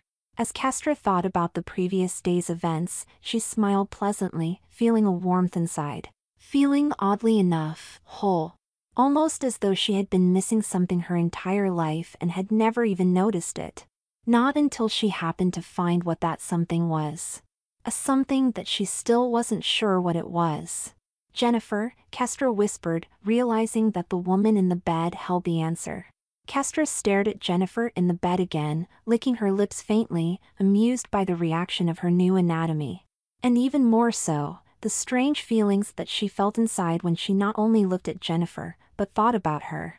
About the time that they'd spent together the day before and all the things that they had done, and not just in the bed. In fact, every moment of the day before, from their dinner to their quiet conversations, made Kastra smile at the memory. She could barely wait to be with Jennifer again, even with Jennifer being right there only several feet away. And this wasn't the first time. She'd felt that way for several days, though she didn't quite realize it until just that moment. It was a strange feeling, not to mention a warm one. Is that love? Kastra questioned herself, suddenly feeling a lot less comfortable. Was she really falling in love with Jennifer, with another woman? With a human woman at that? This cannot be. Then Kastra slowly moved forward, bending over the still sleeping Jennifer and staring at her even more intently, filled with mixed emotions. She was eager to wake Jennifer up and talk to her again, but at the same time, Kastra felt reluctant to disturb her, to wake her from the peaceful expression that adorned her face. With a faint sigh, Kastra got up and left the bedroom, going to the living room where she paced back and forth, trying to make sense of her own thoughts and emotions. She wasn't at all used to feeling uncertain, to feeling something so strongly for another person. Then again, she reminded herself that she wasn't even used to being near other people. Kastra paled as realization dawned. Is that it? She asked herself weakly. For nearly her whole life, Kastra had been alone. And that, she realized, was what was missing: people. She'd spent her life alone, and lonely, without anyone to be near. Without anyone to care for. And now, for perhaps the first time since she was a child, she didn't feel alone. That hole in her life was filled. People. She whispered, her eyes going wide as she corrected herself. Friends. That was what she had been missing, she knew, friends. Now she not only had Jennifer, who made her smile at the very thought, as well as Sam and all of the people at the bar who'd listened to her stories. All of them made her feel better, more alive than she had before. They made her feel as though she was actually worth something, that she was wanted and perhaps even needed. That there was actually someone besides herself to care whether she lived or died, or even how she felt. Friends, Kastra whispered, the single word holding a world of emotion. For some time, Kastra remained standing where she was, smiling as she thought about how happy she had been since coming to that world. Since befriending Sam, and more importantly, since meeting Jennifer. However, that reminded her that her trip was temporary, and almost over. There were only several more days left with Jennifer. No. Kastra choked, feeling as though her heart were about to break. Just thinking about not seeing her again made Kastra feel lonely and unhappy. She didn't want to think of that, of going back to living alone on her mountain, scaring everyone else away with the very sight of her. Kastra turned to the window with a scowl, lost in her own thoughts once again as she stared out at the street below. This time, however, her thoughts were not as pleasant as before. They were filled with worry, regret, and the horrible knowledge that the surprising happiness she'd found would soon be gone. Finally, after several more minutes, Kastra exclaimed an "oh." Her hands were clenched into fists as she turned around in determination, knowing what she had to do. Several minutes later, Kastra was dressed again and standing in front of Jennifer's bed, staring down at her sleeping body, at her beautiful face. There was little doubt in Kastra's mind that the feelings she felt for Jennifer were returned. She knew that Jennifer cared for her, loved her as well. Kastra took a deep breath as she looked down at herself, at her flat chest and male body. It wasn't at all like her real body, but she was beginning to get comfortable in it. More than that though, it was the body that Jennifer knew. Then, almost as if hearing her name thought, Jennifer's eyes fluttered open and she slowly looked up at Kastra. "Morning," Jennifer said sleepily, a dreamy smile on her lips. "Last night was wonderful." "For me too," Kastra answered honestly, bending over and saying, "There is something that I have to do. I'll be back later." Jennifer looked a little curious, but she didn't say anything. And when Kastra bent over and gave her a kiss, Jennifer just smiled more. "Hurry back, love." "I will," Kastra promised gently. With that, Kastra stared for the door, filled with determination as well as the unfamiliar uncertainty. All she knew for a fact was that she couldn't just throw away the only true happiness that she'd ever felt, and that there was only one person who could help her to keep it, the very same person who'd given her the opportunity in the first place. A short while later, Kastra stood in a familiar office, not bothering to look at the fascinating pictures that covered all of the walls. Instead, her attention was on the fat man who stood a short distance in front of her with a scowl. It was a man whom she knew was more than he appeared. He was the Grey One, or as he requested he be called in that world, Mr. G. "No," Mr. G exclaimed vehemently, "I cannot do what you ask." Kastra just stared at him in disappointment, then demanded, "Why not? Why can't I remain in this world? In this body?" No one has ever asked such a thing, Mr. G spat, and more importantly, I will not play any part in stealing the life and body of a customer. He glared at her, obviously taking great effort to keep himself under control. But I do not wish to go back. Kastra snarled, slamming her fist on the counter to intimidate him, frowning when it didn't seem to faze him in the slightest. The arrangement was for you to come here for 2 weeks and observe this world, Mr. G stated, just as it was for your host. And I intend to honor the arrangement. Feeling extremely frustrated, Kastra pleaded, but I can't go back. Tears were beginning to form in her eyes, though she neither noticed or cared. For a moment Mr. G just stared at her, then his expression softened slightly. The spell I used for the exchange is only temporary in nature. It cannot be made to go longer than a month, and it has already been cast. There must be a way, Kastra urged him. You're the gray one. Surely you could make an exchange permanent. Mr. G sighed, looking thoughtful for a moment, almost as if it were an interesting puzzle or a challenge. Perhaps I could find a way. However, Kastra's rising hopes were quickly dashed as he continued, but as I said, I would not do such to one unwilling. They both stared at each other for a moment, with Kastra feeling frustrated, disappointed and at the same time, determined. There had to be a way that she could stay with Jennifer, and even Sam. That she could keep her friends. Perhaps she could get them to go to her world. Surely that would be possible. Then as Kastra thought about what Mr. G had just said, she hesitantly asked, couldn't you at least ask him?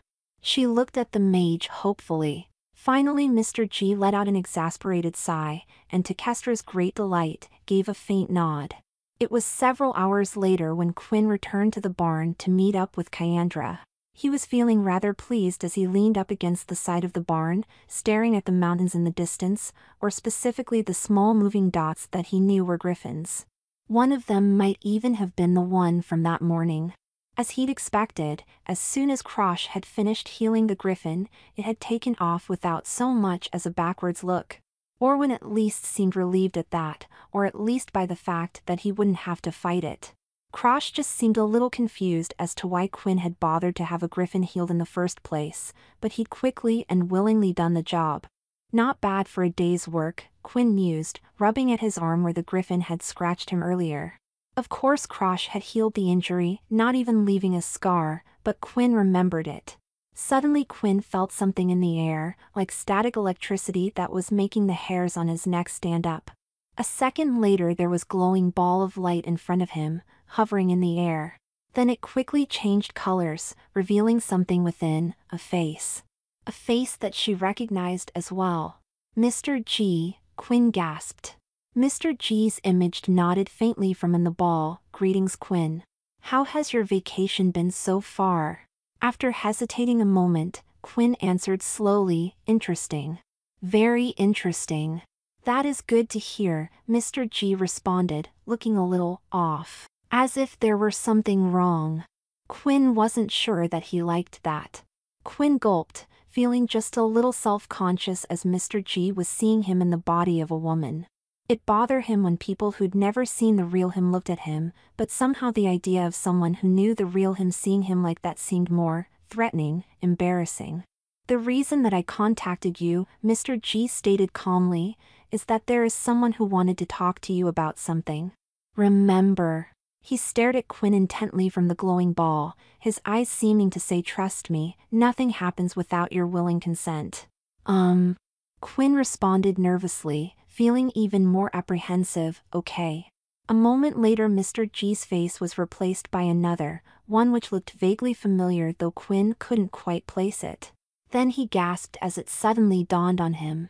It was the same face that he saw in the mirror every morning, or at least had before he'd started his vacation. The face. Quinn's face stared back at him silently, with an odd expression.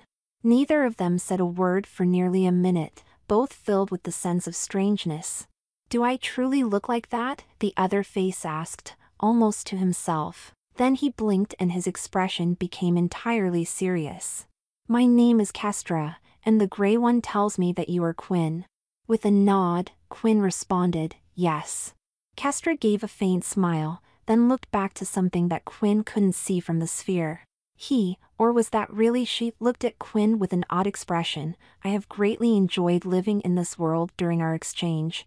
Kastra paused, asking, what are your thoughts of the exchange? Quinn blinked, answering slowly, it's interesting. Then he smiled in embarrassment, admitting, I've enjoyed it so far, though it's not quite what I expected. Her eyes seemed to peer into him at that, with something in them that he couldn't quite make out. Finally, she slowly asked, would you be interested in making the exchange permanent? That was about the last thing that Quinn had expected to hear, and all he could do was stare into his own face, or Kastra's for the moment, too stunned to say anything. The Grey One says that he should be able to do it, Kastra continued, her voice filled with emotion, but he'll only do it if you agree. She looked at Quinn through the sphere, her expression hopeful, almost pleading. Oh!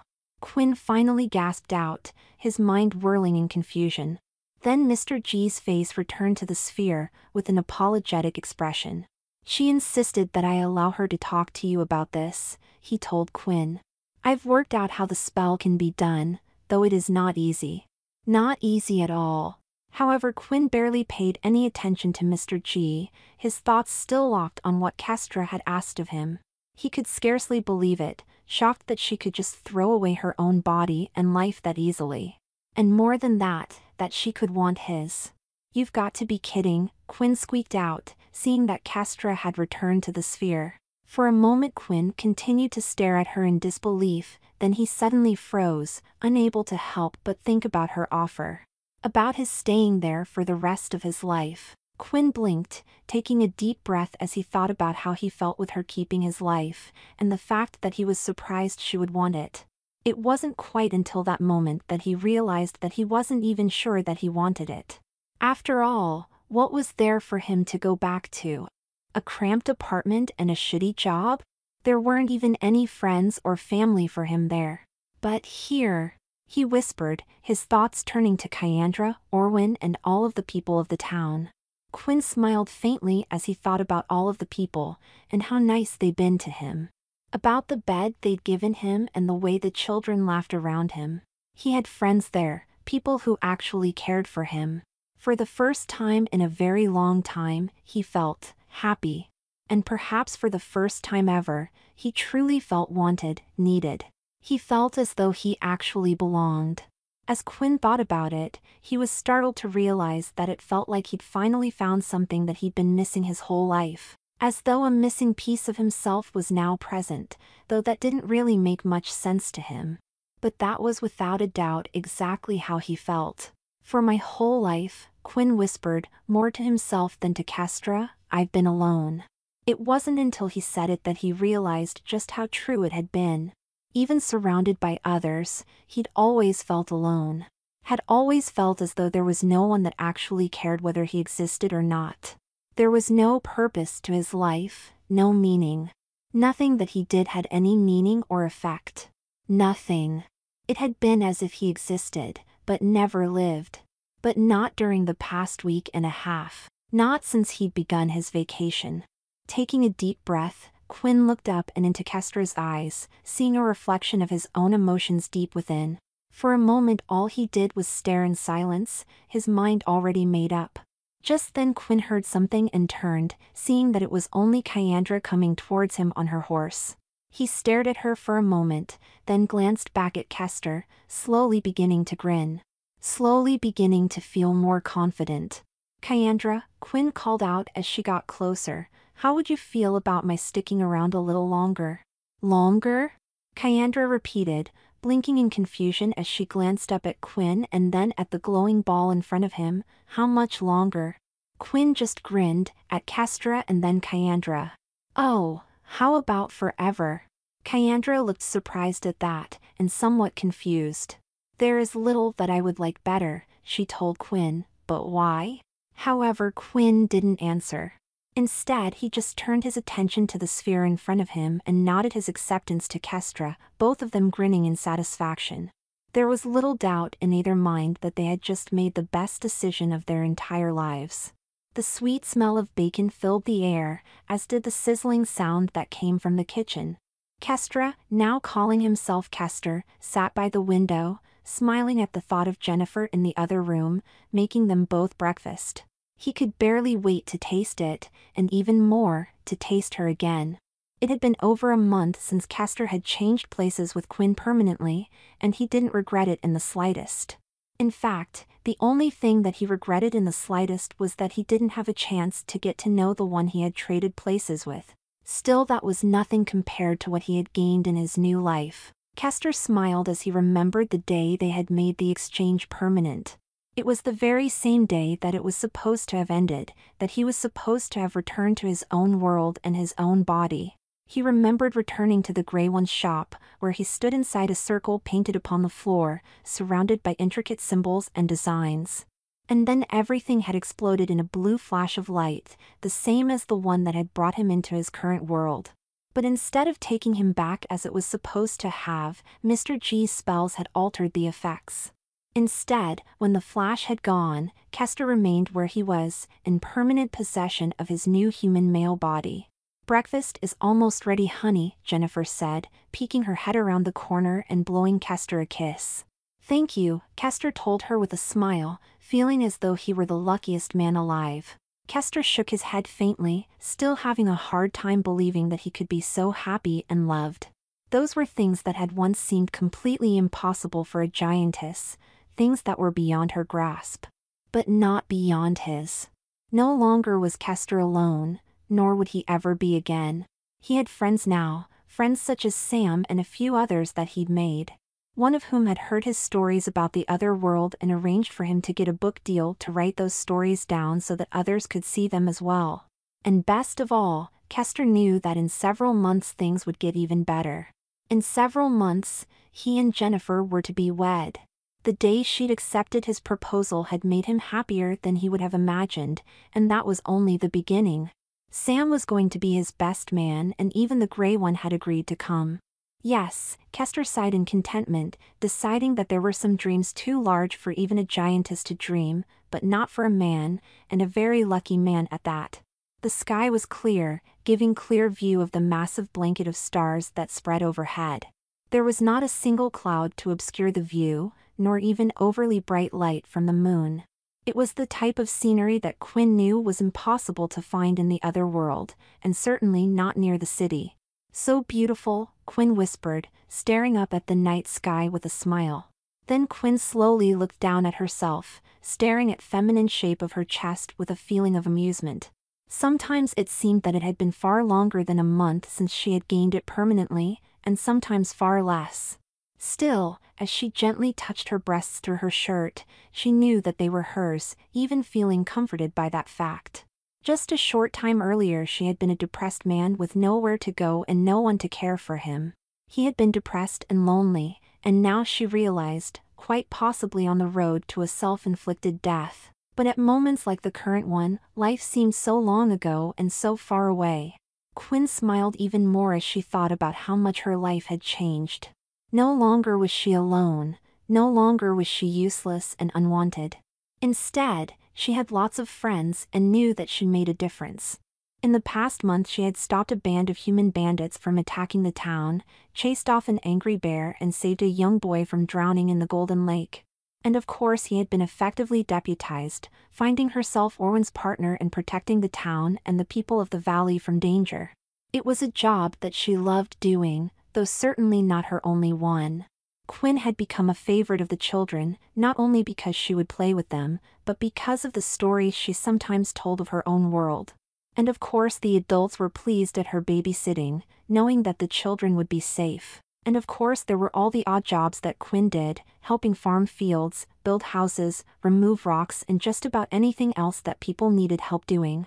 Not only that, but they frequently asked her advice on things as well, somehow deciding that she had a lot of wisdom to offer, though she wasn't quite as sure of that herself. She felt more than happy to give a hand, earning even more friends in the process and making herself feel even happier. Then when she had started building herself a house of her own close by, just above Golden Lake, she had been delighted when nearly everyone around town had offered to help in some way or another. Those offers had even brought tears of joy to her eyes, while her house quickly took on shape and would soon be finished. There was even room for a garden and a nearby hill for Kastra's old goats to roam. With a sigh, Quinn whispered, "I have a home." A moment later she turned to the direction of Kyandra's home and smiled, then towards the town, though she couldn't see either from where she was at. "I'm wanted," Quinn mused to herself dreamily, happy that she finally belonged somewhere. That she finally made a difference. That she was no longer alone or lonely. And as she thought about that, Quinn's thoughts turned to Orwin. They had been working closely together since she had decided to stay, and had spent a great deal of time with each other, getting to know each other rather well. And to her surprise, she found that she liked him more than she was sure she should. Quinn looked down at her womanly body again and sighed, still not completely sure about the new way she had been looking at Orwin. She didn't know if it was her new hormones, but she knew that she was definitely attracted to him, even with him not only being a man, but only a third of her height. And it wasn't just physical. But what was more, she strongly suspected that the attraction was mutual, though neither had spoken of it. At least not yet. But it's only a matter of time, Quinn finished her thoughts aloud, though also wondering about the logistics of such a relationship. However, Quinn leaned back and stared at the stars again, deciding to deal with that when the time came. At the moment she enjoyed her friendship with Orwin as well as everyone else. At the moment she felt happy, more so than she ever would have imagined possible. And she felt complete, as if she was finally whole. "Yes," Quinn whispered, closing her eyes and laying down to sleep beneath the stars, confident in the knowledge that no one or anything would mess with one of her size. Her life as a man had been small and meaningless, but her new life as a giantess was beyond incredible and without a doubt, larger than life.